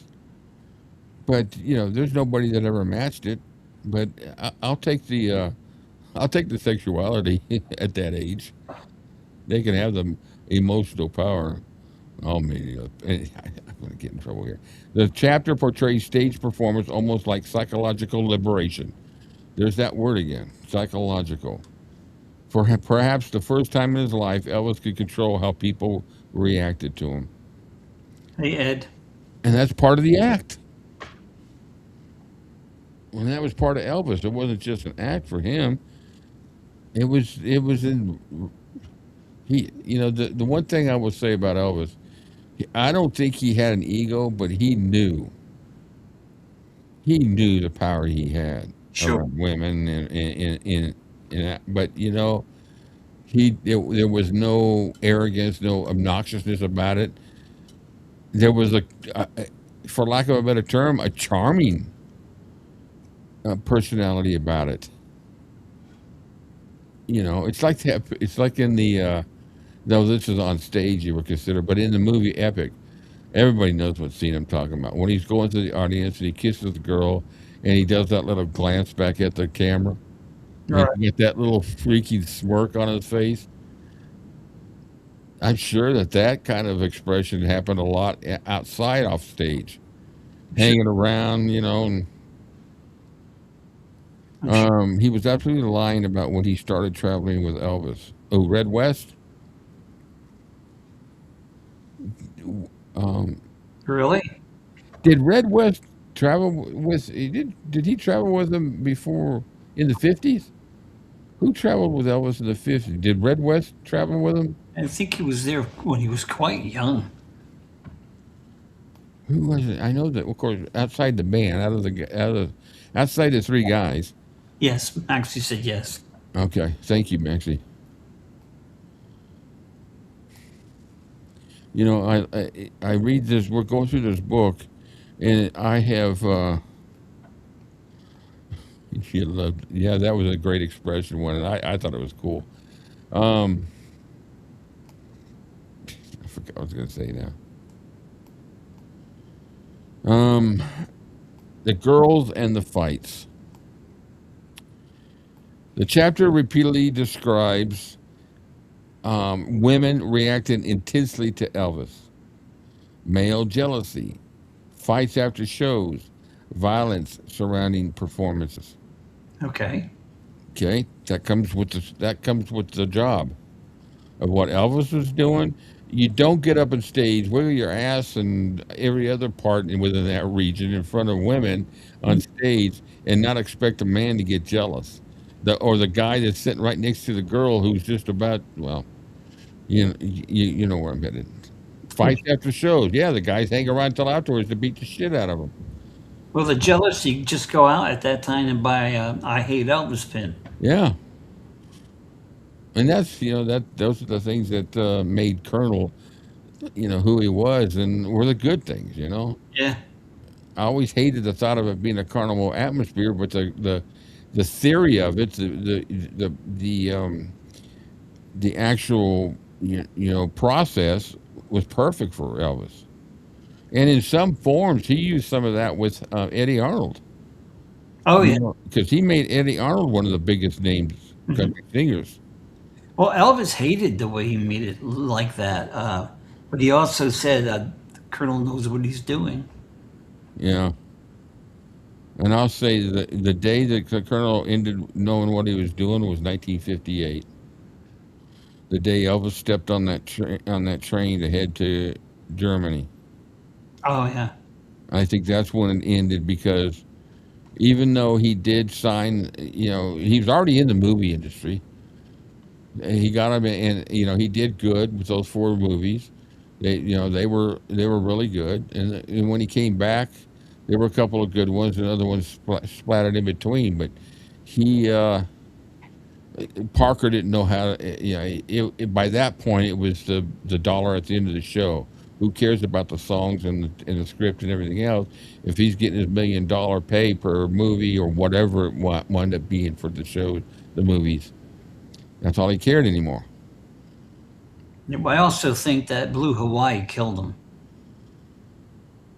It made it even more paper cutter, and after that, everybody wanted him because that's why they had the Paradise Hawaiian style and other ones like that. Everybody wanted one. I think it just trapped Elvis even more.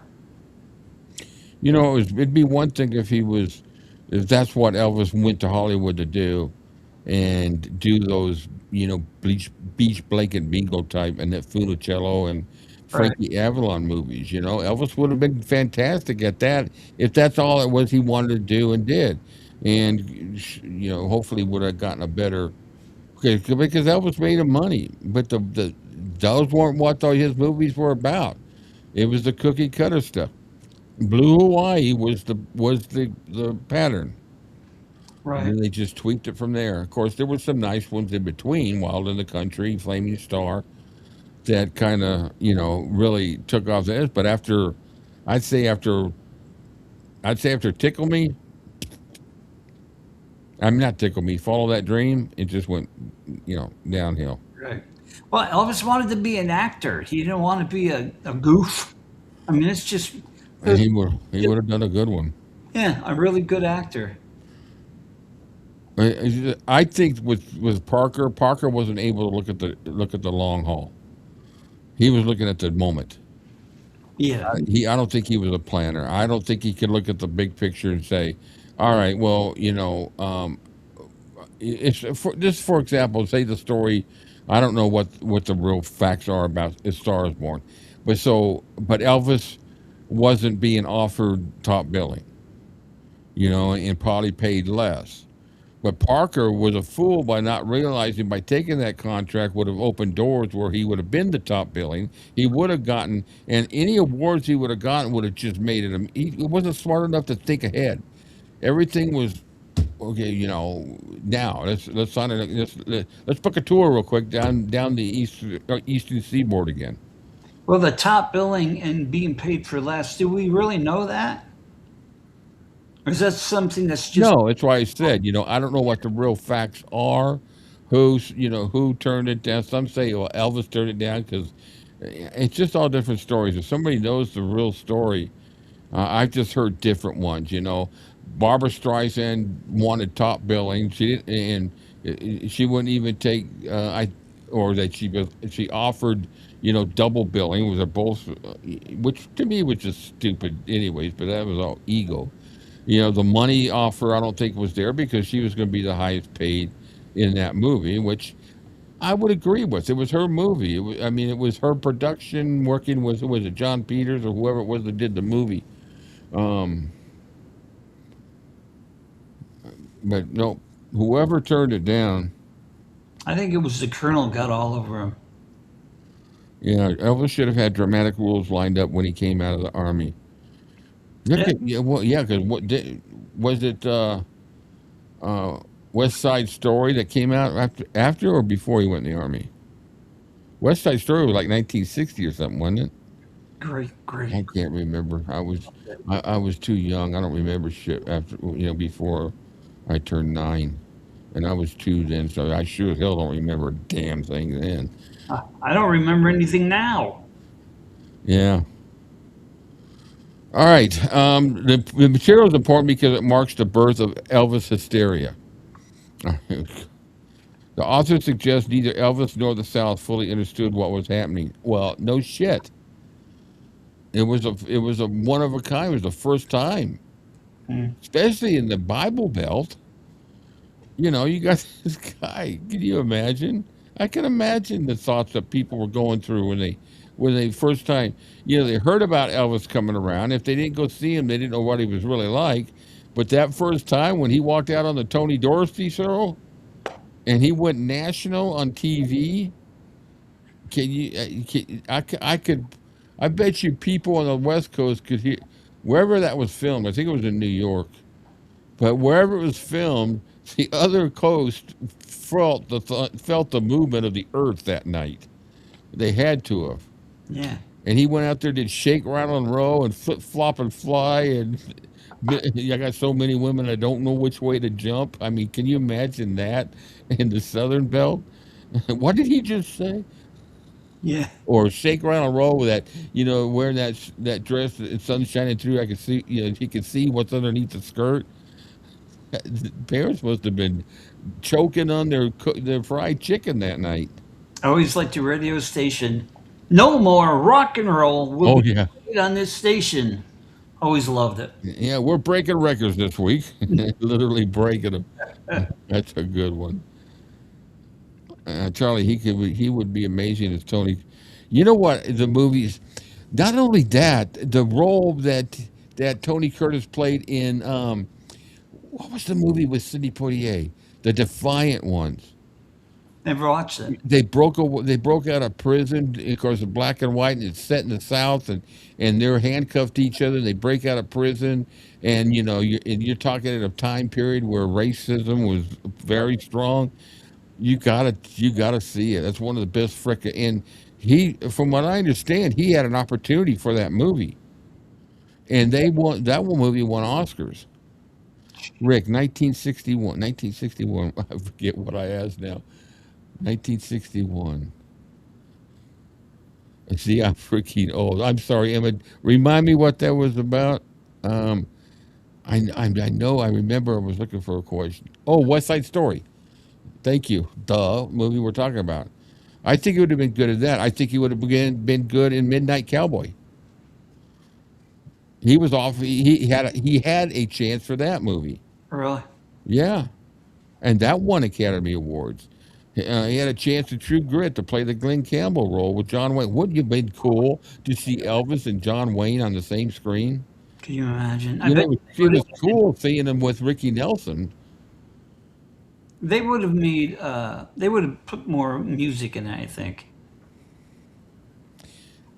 What was there one when Ricky Nelson was Well, singing? there was one Ricky Nelson sings in Rio Bravo. It was Rio Bravo, great movie, and because I had Dean Martin, John Wayne, and Ricky Nelson. You guys got to see it if you like.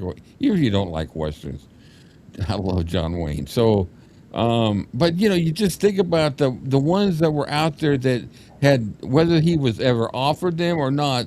There was a thought point of where his name was on the list for casting. Right. I got a DVD from a company from a place that's from the UK. A lot of you guys in the UK may know this. It's called the Elvis Film Society, and he's got some really nice documentaries. And I'm gonna have to. I'm gonna do that on a Zoom. I can't play it outright because I don't have the copyright, but we could do it in a private party with no issues. It's a really good one because it talks about some of the movies that he had his name on the list for casting. It's interesting, actually. I would love to see it. Yeah, I'll do that. You know what? Well, maybe we'll just squeeze it in between what's coming up next, clam bake and whatever.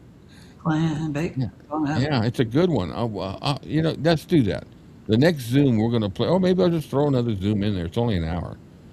We'll just throw another. That's all I need to fall asleep again. Hey guys, wake me when it's over. Was it clam bake that has slice and sand?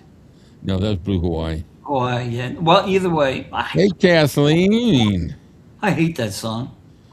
Yeah, my favorite song out of Blue Hawaii is "I'm a poor Hawaiian beach boy." Yeah. I love that song. Sell? Yeah. Yeah, so I don't know how we got to this point, but I love thinking about that because it just I've gotten more and more into the what if. Yeah. It would have been good, but it's better than sitting there saying, well, why did he write this in the book? Or why did he write that in the book? I'd rather do this and talk about the opportunities that were good instead of what people wrote 40 years ago. And you can't do a freaking thing. What are you going to do? Go to every library, everybody's house and take the book away from them? Yeah. Ed says he would love to have some clam bake. Yeah, I love clams. Yeah, okay, I know what you're thinking. I'm not going to say a word. I, I love oysters. I love seafood. I just have to be careful with it these days. Yeah, my dad's favorite. I love John Wayne. He was a good. He was a big freaking man. Anyway, analysis of the Southern reaction. I think we started this like 20 minutes ago. The performances are portrayed as disruptive because Elvis blurred race-coded musical styles, sexuality. Here we are with that masculinity, class identity, and these are all bad things, with the exception of the race-coded. It was the time. It wasn't him. It was the times. So you're gonna throw the blame on Elvis now Yeah. for who he was later, for what was happening in the times? Yeah, that's fucking ridiculous. Sorry about my mouth. If I'm saying no, you're fine. Joe, what is your favorite Elvis movie? King Creole. Yeah, that's my second. Follow That Dream's my first, and then King Creole. Well, I like Follow That Dream. Why didn't well? I like King Creole. Yeah. I just she just asked what the favorite was. Doesn't mean you can't. You have to hate the rest of them. I do. I hate all of them. No. Damn you! I knew there was something wrong with you. Masculine class identity. I was gutted. I missed Clam Bake this week. What did we watch? Oh, we watched Double Trouble this week. Yeah, that was good. Yeah, Clam Bake's this week. I misread Double Trouble. Yeah, well, I saw the first part of it. I didn't see the last 30 minutes. Yeah, you decided to scare the crap out of all of us. I know I fell asleep. That wasn't a bad movie, and I haven't seen that in a year. Yeah, it was funny. I was enjoying it, actually. Which one's the one with the haunted house? That's Tickle Me. Yeah, I always loved that part of it. Yeah. There's some funny stuff in there, too.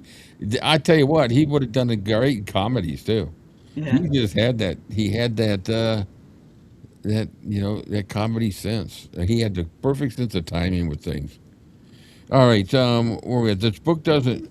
Come on. This book doesn't deeply analyze race here, but it directly reveals how unsettling Elvis appeared to conservative 1950s audience, and so did all the others that were going out at that time, that were singing rockabilly and rock and roll. It wasn't just Elvis. Yeah. The screaming girls became symbolic, the old social order losing control. Oh, I like this next section. Red West is a protector. Hey, look who we have here. All right, so let me see if I can. It's not going to let her get up there on me. Oh, look at that. We got the big one. All right, let me get rid of that. Got my Memphis t-shirt on, sweatshirt on. You're going to have to. We're talking about Elvis in the movies right now. Okay. I don't know how we got to that point, but I gotta figure out a way to get this to stop doing that. But here we go. Bada bing. There we go. Bada boom. Hey, All right.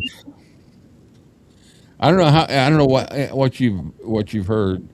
Not a thing. I just got Ron and I just finished recording, so We're still on the psychological bit. Everything it's like they could go back in time and analyze him from pre-adolescence. from birth on. Yeah. Thank you, Kathleen. Got this for $10 at the souvenir shop, Boulevard Souvenirs. What did you just record? Your show? Ron and I did a show. Oh. Yeah, she did. What was? Can you tell the I'm topic? a very wanted person. I mean, what can I say? I mean, everybody knows that I want you, so. I mean, yeah, we just did a show, so Cool. I'm uploading it now. Oh, cool. Yeah, so we're covering that, but we're talking a lot about Red and Dave and their psychoanalysis of Elvis, and it's just ridiculous that everything they go on about and criticize that was brought about because of his insecurities and are as if they're any different than 80% of people that live today. Yeah. It's Hi, everybody. Everybody's saying hi. I don't want to ignore them. yeah. Let's see I haven't checked the comments for a while. Oh, look, we're up to 38. Whenever they start talking about themselves, Amy, everything's perfect. Yeah. Yeah. Thank you, Charlie. Thank you Amy, so that color much. looks so pretty on you. It does. I like that. I love blues. All blues I is one really of don't really have clothes this color, but I really liked it because it just says Memphis all the way down it, and it was cool. cheap. So Yeah, cheap's good. we like cheap. Cheap's always good. Um, I So think what we chapter covered. are we on? Just so I have my brain around. We're on chapter 9, Okay. and there's 22 chapters. So what I was talking about at the beginning, before we got started, because Mhm. that's leaving 11 more. We're at 9. We'll start 10. So that's about 12 more chapters to go. So I'm going to try to do what I'm doing here, but I'm going to try to combine a couple chapters at a time, kind of condense it a little bit more, because it's still going to take a while with that, and I don't want this to drag on.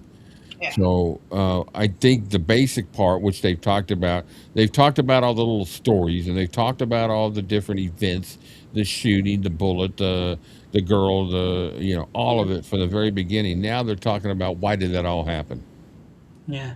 as if we got three not Albert, well, who's it, Sigmund Freud sitting there.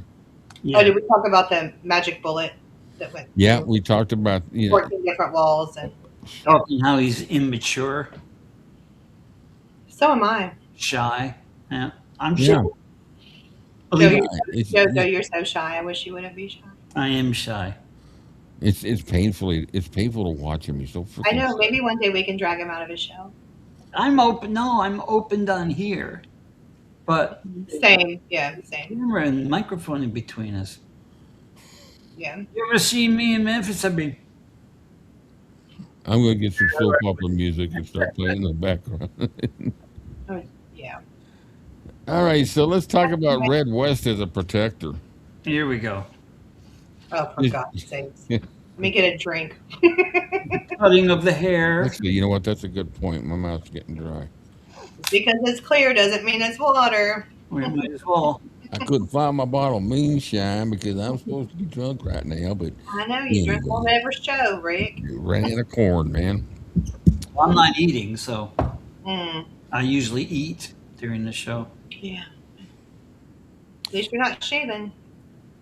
I hope Cam's having a good time. You want me to shave? I'll shave on the show. He is too. No, you're not going to shave on the show. That I won't let you do. Come No on. shaving on the show. That's too close to.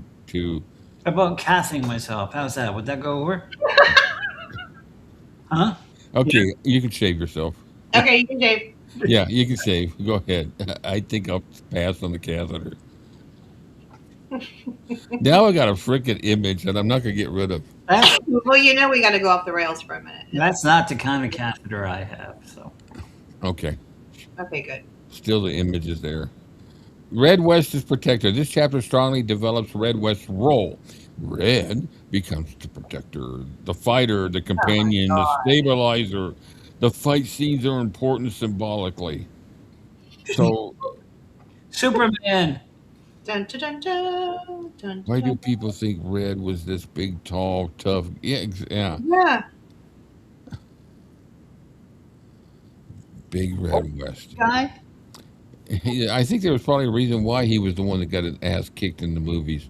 I think Elvis probably said, that guy right there. Yeah, that's just him. So he was a big guy? Huh. No, he wasn't? I don't know how big he was. I think he was probably I think he was average. I think he was probably about almost the same height as Elvis.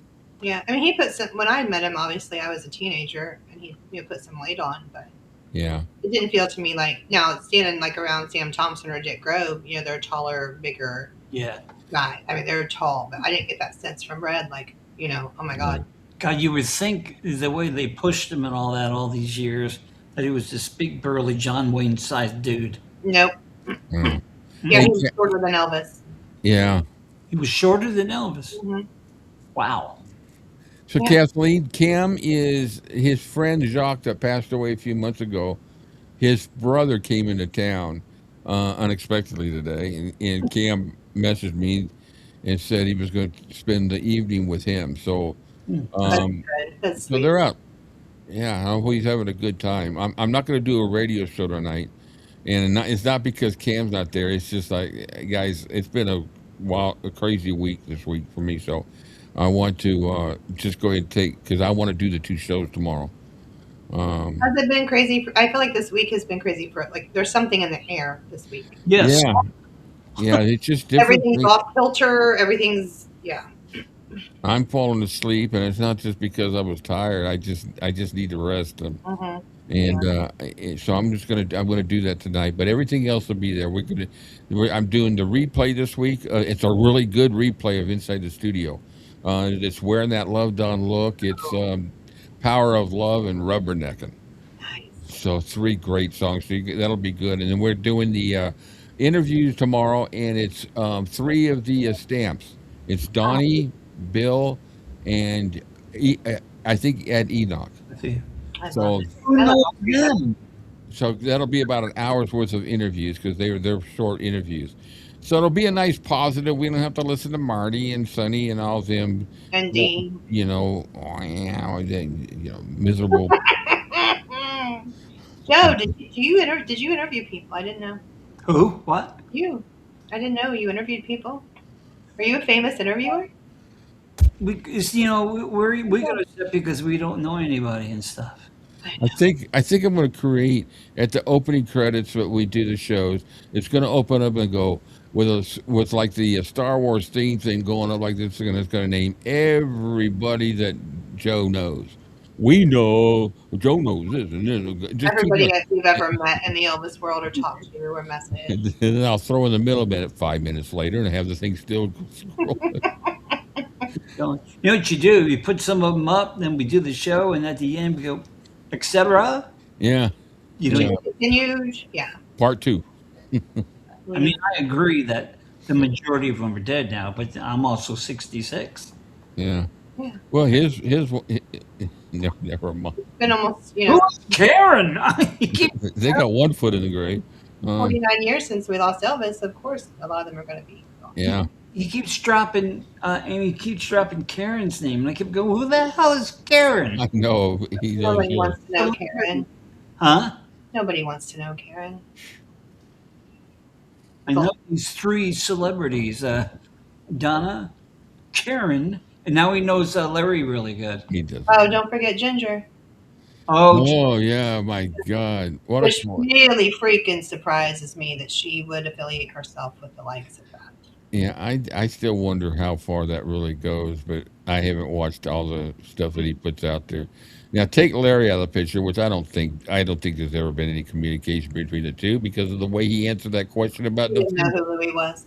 Yeah. What's that? Defending what? What's defending Elvis? Yeah. No, I don't know who that is, but so his connections are a criminal and a person that questionable intentions. Yeah, yes, questionable intentions. Correct. What a group!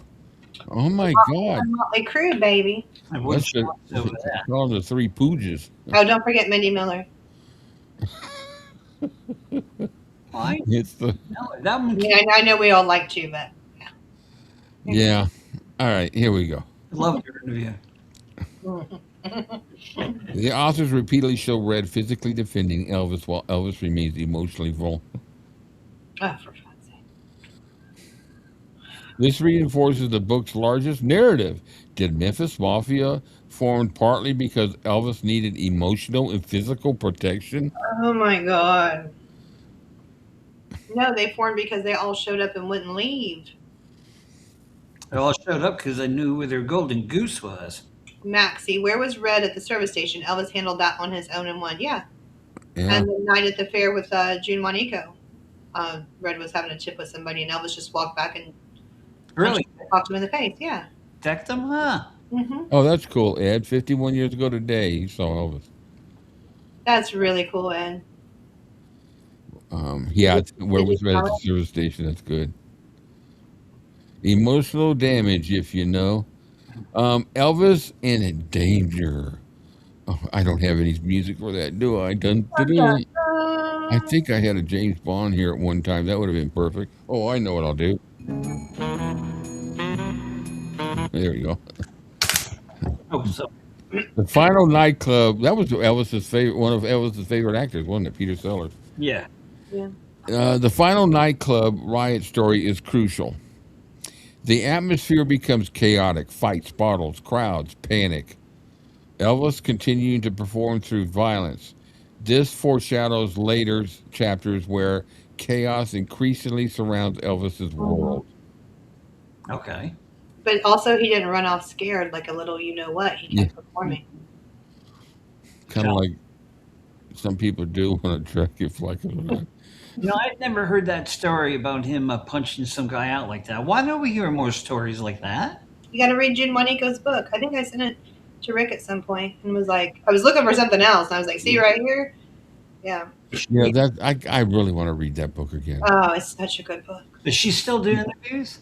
No, she's in an assisted living in Biloxi. But I've gone to see her. She's amazing. I was thinking about I got to really start. And I'm getting sidetracked off the book here for a second, but my digestion needs a little help here. To get off this subject. So I've been really trying to figure out a way to utilize the radio towards some of the things that we do with Elvis because, some people just have a radio around them. And I was thinking about doing a live show once or twice a week. And I got a couple of ideas I've been thinking about. And this would be a live show where we could chat during the show like we do. And we could also call in if you wanted to. Nice. And so I like I that. thought of a couple different subjects. One, this just reminded me what I thought of the other day. I thought about doing 1 hour shows on just a quick, interesting topic about Elvis and doing a chat about it. Like actually, it would be perfect, even if I did it like a 2 hour show. That the suitcase one where Yeah. I would play the songs that were in that suitcase Oh, and that we would be could awesome. discuss them. I'm going to set that up. We're going to do that next week. Rick, you're Everybody. so creative. So what I want. Oh, thank you. Um, I I I think what I'm going to want to do is have you all just while we're talking and doing this, put in a time, it- put in there. I know most of where everybody's at, but put in there that you're in the UK and a good time for you, and give me a window. Say afternoons or evenings, because I'm not going to stick to just one time, because this is something I could do without hardly any preparation and have it all Right. ready. And I'm going to create a separate, I'm working on it with Google Sheets where I can create a chat line. I might just go ahead and build a new website for this where anybody doesn't have to be on Discord. All they got to do is enter and become part of the chat through their email, and then everybody can chat and That would be and be awesome. part of it instead. But I like it through Discord because it's so freaking private. Yeah. And I would read what was said. The one drawback is with the radio, there's a 1 minute delay from the time I speak and everybody else, if you guys hear it. So that's Okay. what I got to work my mind through. So it may be a situation where we discuss everything, then we come to okay, I'm taking calls now, and then Yeah.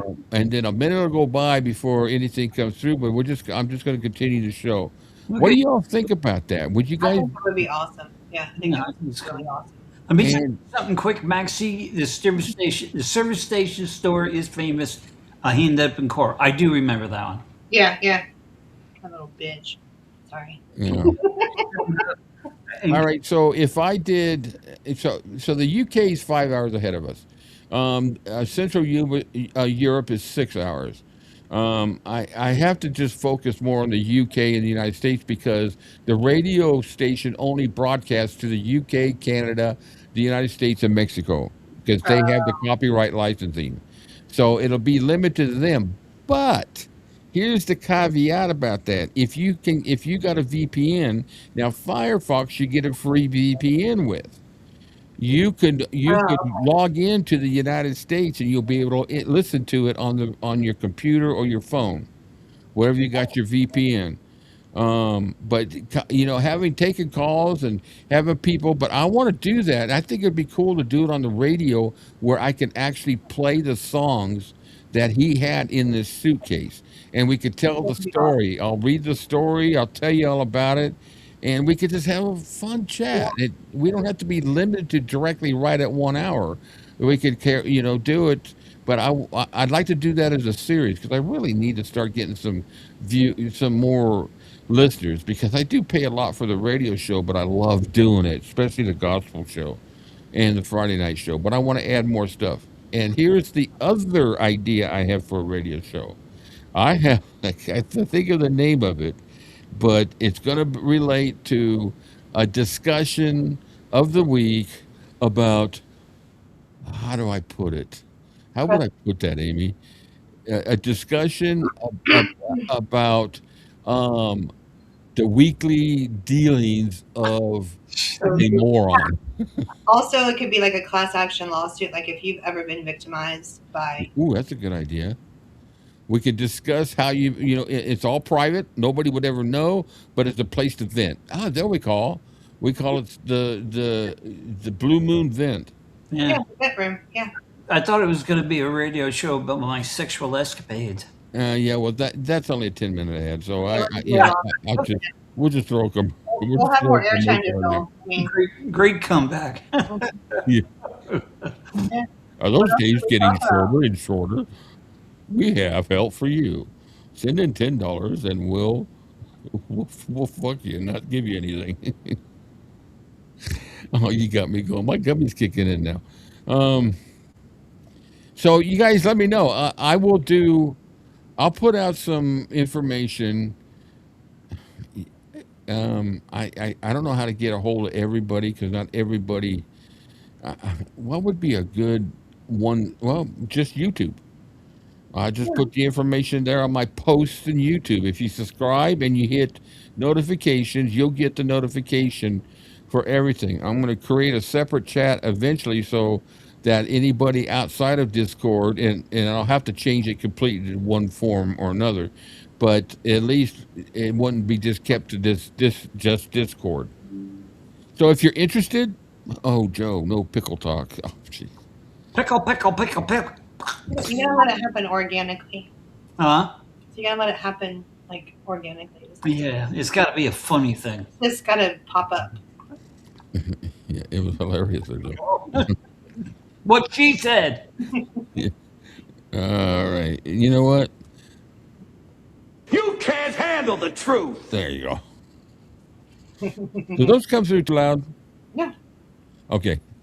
All right. So Carol's interested. Jamie, come chew with the crew. The crew. I like it. Like that. I like that. Come chew with the crew.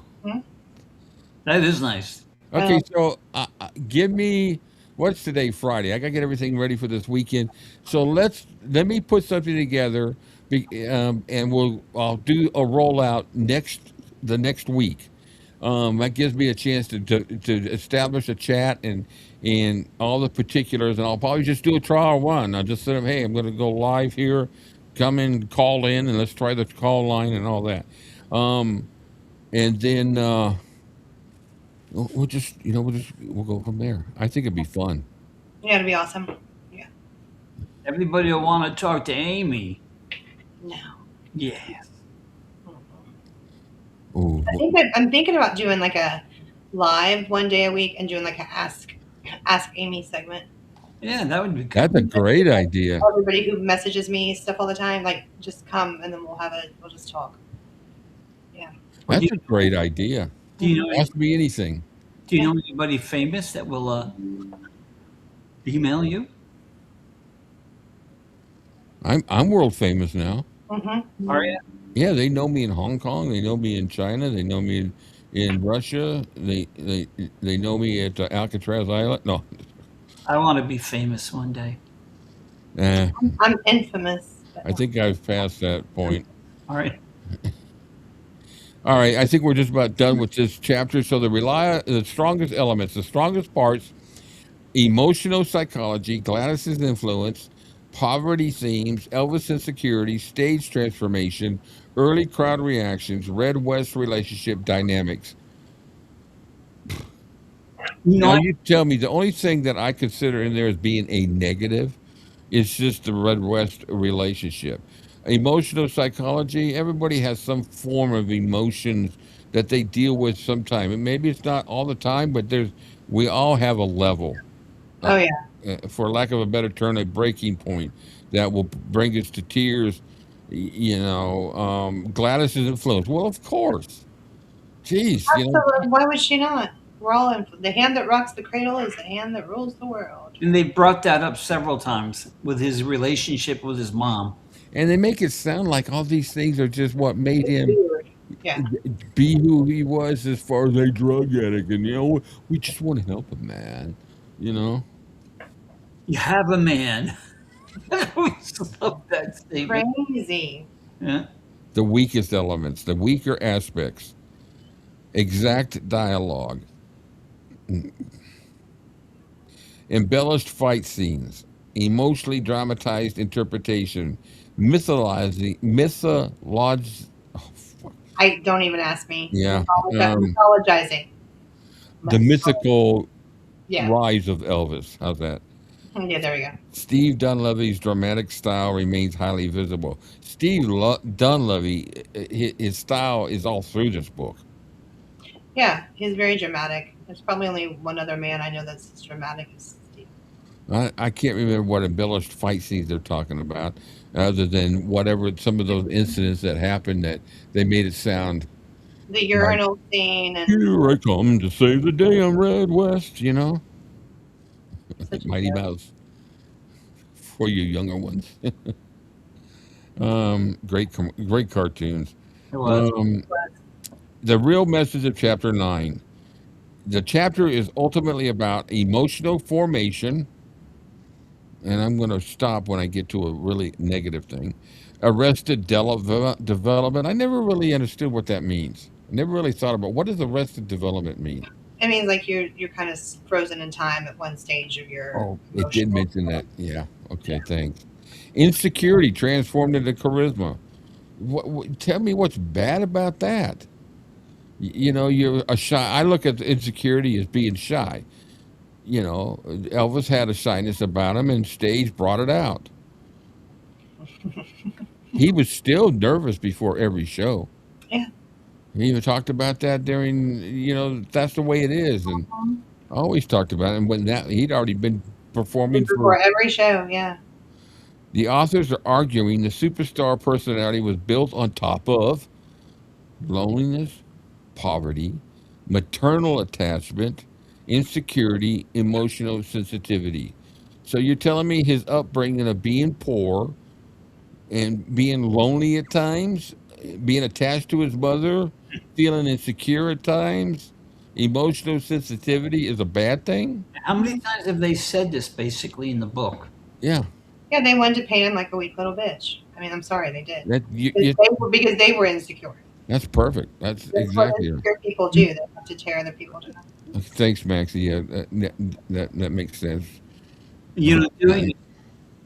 Yeah, Mighty Mouse was the man. Doing. What's his name? Andy Kaufman did a great Mighty Mouse. It was really he did. And he did a great Elvis impersonation. I hated it. Oh, I thought he did good. What I liked about it was that it wasn't a tribute artist type of thing. He just had it as part of his act. It wasn't, say, Elvis tribute artist Andy Kaufman. No, it was an Andy Kaufman show where he did it. And if you've never heard him do Any Way That I Want, what's the song he does? That's Where My Heartaches Begin. You got to listen to it. Elvis liked him. Yeah, and Dr. Peacock said that he saw him. So the final analysis, chapter 9 is the most important chapters in Elvis. I almost feel like I cut and copied this whole section. Is the most important chapters in Elvis What Happened, because it attempts to answer the question, what kind of person becomes Elvis Presley? Only one person. Love talent ones. Yeah. Mm-hmm. The author's answer is deeply tragic. A shy, emotional, vulnerable, there's that nasty word, Southern boy, discovered that music could make people love him. Horrific Southern boy. And once that happened, he spent the rest of his life chasing, protecting, and surviving inside that love. Man, he had the whole world in his hand. Mm-hmm. Yeah. And the drugs took it away from it. Yeah. So dramatic. My God. Sonny was so, and Dave Hebler, he just put in his 2 cents worth of it, but you could tell he just had. I don't think Dave Hebler really wanted to be there at that thing. He was just about the money. I mean, Dave wasn't that emotionally invested because he hadn't been there that long. Yeah. Well, 72 to 76. He only had one good eye. He couldn't see what was happening. Yeah. We'll start calling him BB. You just shoot your eye out, kid. See, she knows it, and you didn't. What's that? Careful, you'll shoot your eye out. That was from the movie. Christmas Story. Which one? Christmas Story. Ralphie. Oh, okay. You remember that he got the Red Ryder for Christmas? Yeah. And he kept telling him to shoot his eye out, and then he went outside, and an icicle hit him, and he was terrified. Now I know what you're talking about. I didn't know you were referring to the movie, Joe. Yeah. I'm trying to figure out who you're talking about. Shoot your eye out. Talking about That's Hebler. He got his own eye out. Yeah. So next week we start chapter 10. I'm going to try to condense them to at least, we got 11, we got 12, 13 more chapters. Wait a minute.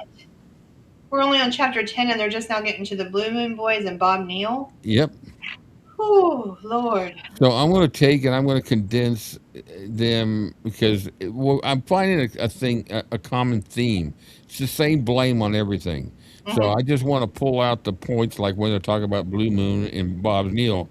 But when they do the analysis, I'm just going to take the analysis and apply it to all 3 chapters because it winds up being the same thing. That was their point. They were to go in there and beat him up. Yeah. Word wise, literal wise. They wanted to humiliate him. Literary wise. Yeah. That's all it was. Yeah. The Red Ryder BB gun. Yeah, I had one of those. I did too. My son still has his. And this is a side story with BB guns. So in LA where we grew up, in the backyard there was the waters where the water would go through and go to be dispensed out to the different areas. And of course when they go to areas where they go under streets, they were the big old tunnels, the concrete circles. Yeah. So they were right behind our house, so we would go in there with our bicycles and we'd ride all underneath the city, all over different places. Well, we come around the corner one day, and there was these 2 kids sitting there, and they were shooting people that came by with BB guns. And all of a sudden, I got hit on the arm, and another friend got hit, and we just turned and hauled ass and went back. And so we found out who they were. I knew them afterwards. So we went back. We got our BB guns, and the next day we hid and we just sabotaged them, man. We some of them, and I got in so much trouble. But they had like 10, 15 welts on their arms and legs, and They don't know that kind of life, though. Teach you a lesson, man. Mm-hmm. That's how we learn consequences and shit. Kids now get out and do that kind of stuff. But that must have been a bad thing to like guns, wasn't it? According to Red and Sonny and them in this book, it was really bad that Elvis was fascinated with guns. Terrorizing them even.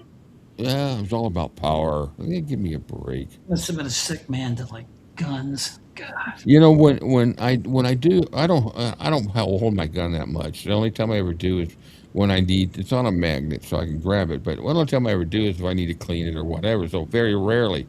But when I hold it, I don't feel power. I feel secure. Mm-hmm. And I don't think Elvis was one of those ones that said, "Look at me, man. I'm, Rambo or whatever." They felt that way, so they're projecting that on Elvis. Yeah, there you go. I wouldn't have thought of that. They felt this big ego because of being with him, and so they projected that. You only have a frame of reference for what your thought process is. Yeah. Kathleen, no, I don't have any BB's laws on my arm, but I do have a 38 slug in my left leg. Nice. That's a story for another day. Yeah.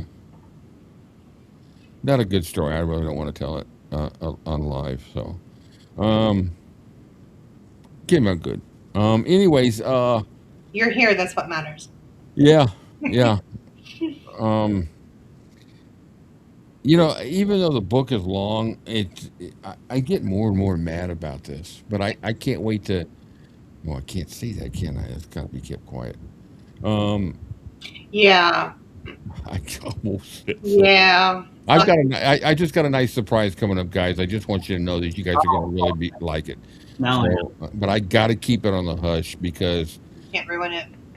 I can't. I don't want to ruin it. Plus, I do know that there are people out there that would love to sabotage my opportunity. So, Yeah. I'm going to keep it under wraps until um, I'm ready. But you guys will be very happy. I know. I'm ecstatic. So I'll leave it at that before I wind up spilling the beans, like Cam says. You talk too much, yo. I wind up next thing you know, you're offering them cigarettes and wine.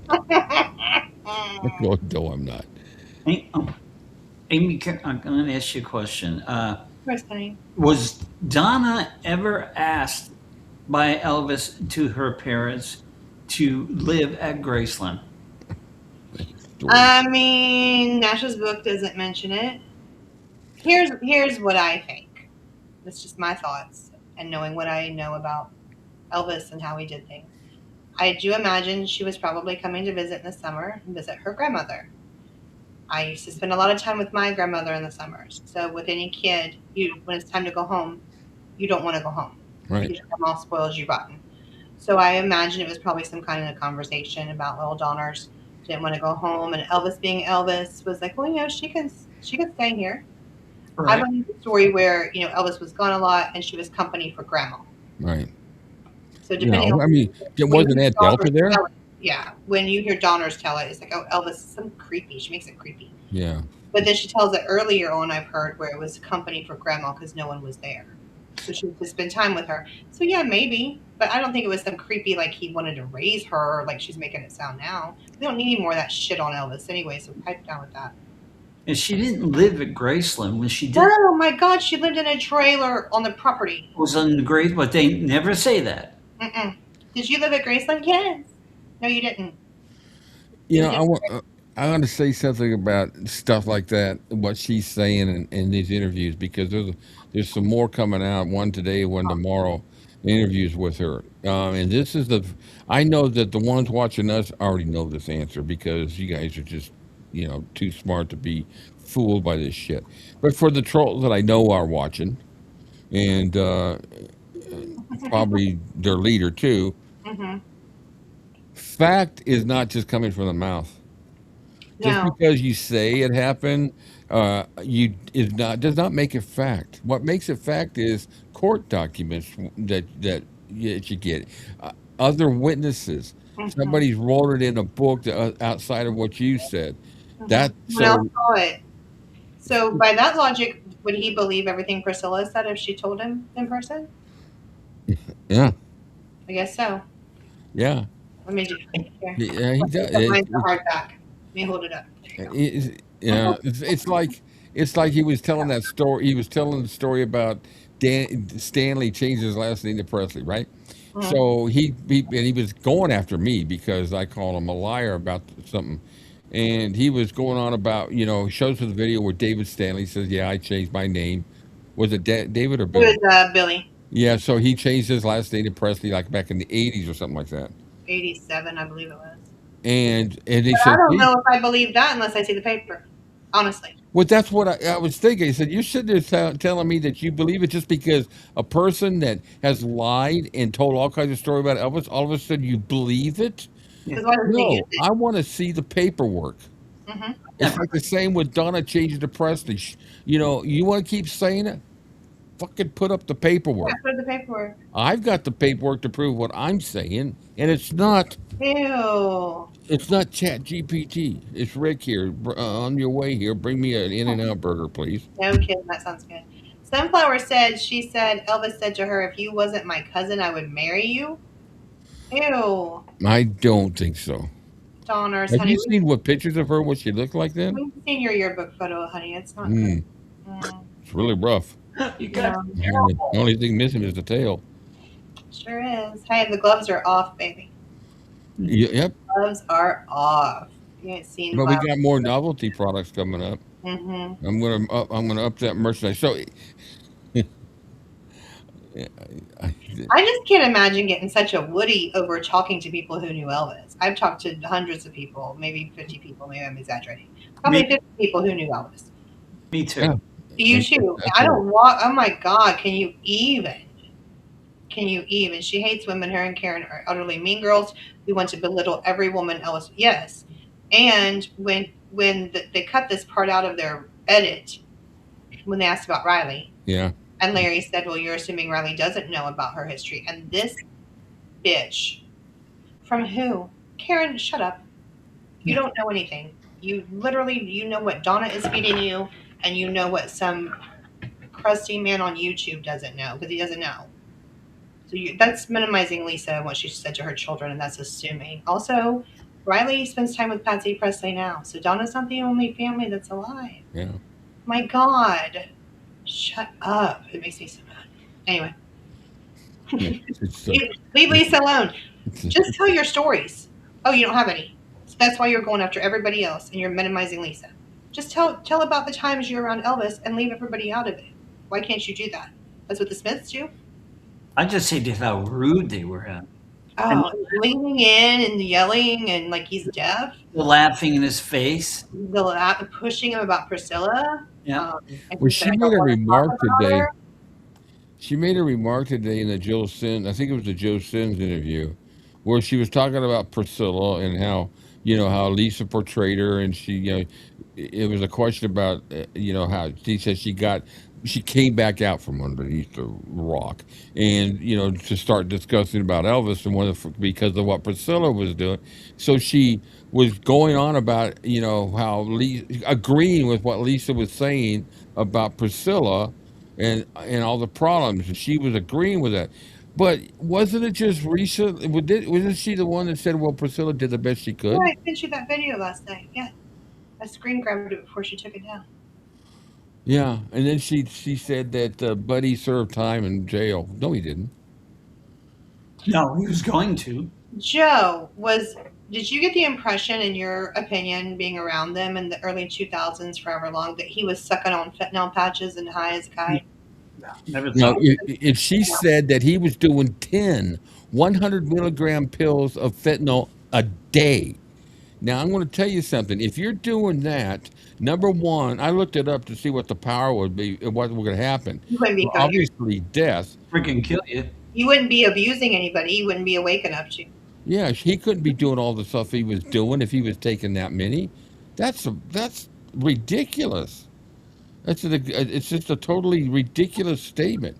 Mm-hmm. It's going to be interesting, and of course I got a little. There was a little bit of a jab. I don't know if it's to me, but about people finding stuff about and not really looking at. I got news for you. I got the documents of everything I Oh, for said. God's I've got sake. court documents for everything. I don't have assumptions. I don't have us sitting around and just saying something and Did she say this or her interviewer? giggling. Pardon? Did she say this or the guy that interviewed her said The it? guy that Joe. Yeah, Oh, Joe, honey, you believe that Desiree story? And no, baby. yeah, Sit down. You can sit down too. yeah. Keep driving and texting and talking in your phone to people while you're driving on the highway because that's dangerous. You're Yeah. not that important. You can wait until you get somewhere to talk. Yeah, I'll be curious to see what part two comes out, but this is just obnoxious. I mean, you could tell he's trying to make the impression that he's going to be I uh, haven't watched it yet. I don't think I have enough. subjective or objective or you know Charlie. I was thinking that when he was saying it, fentanyl doesn't come in milligrams; it's in micrograms. That's correct. Mm-hmm. yeah. So, anyways, I'm gonna have fun. But I picked apart the one from yesterday. I've made some nice little videos of them. Each I just took each point.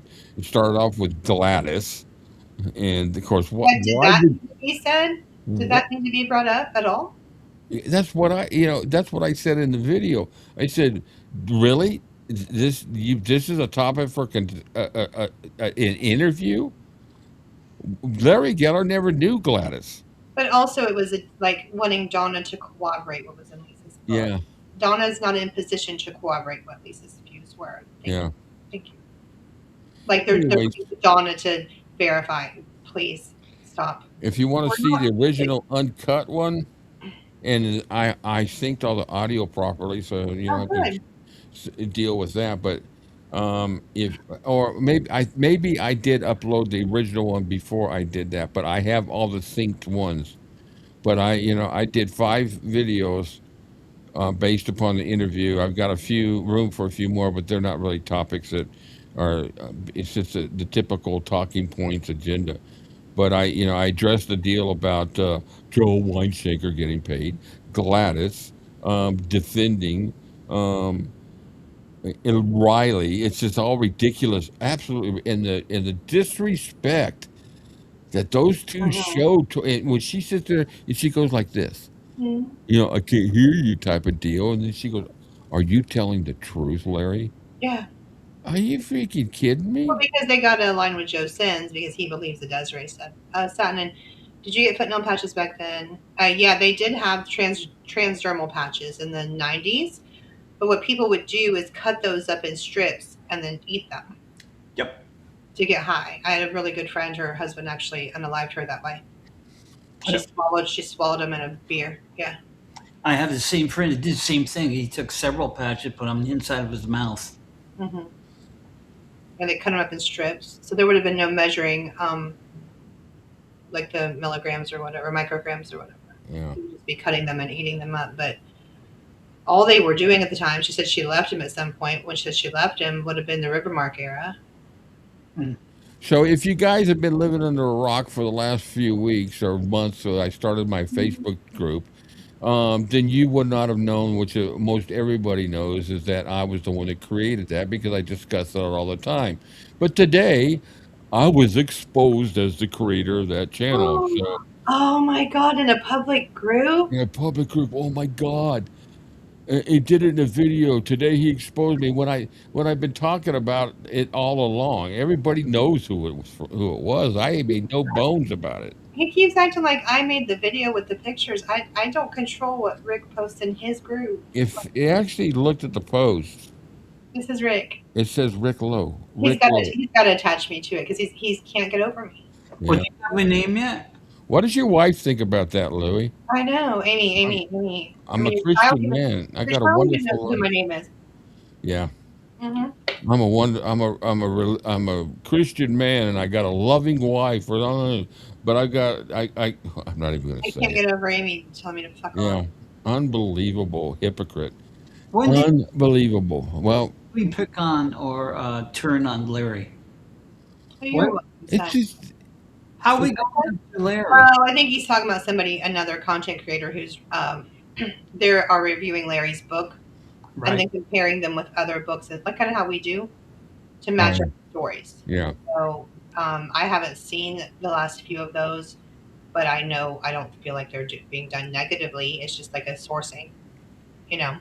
and it's kind of like a learn together type of stuff. So They already have a pigeon. that's not turning on Larry.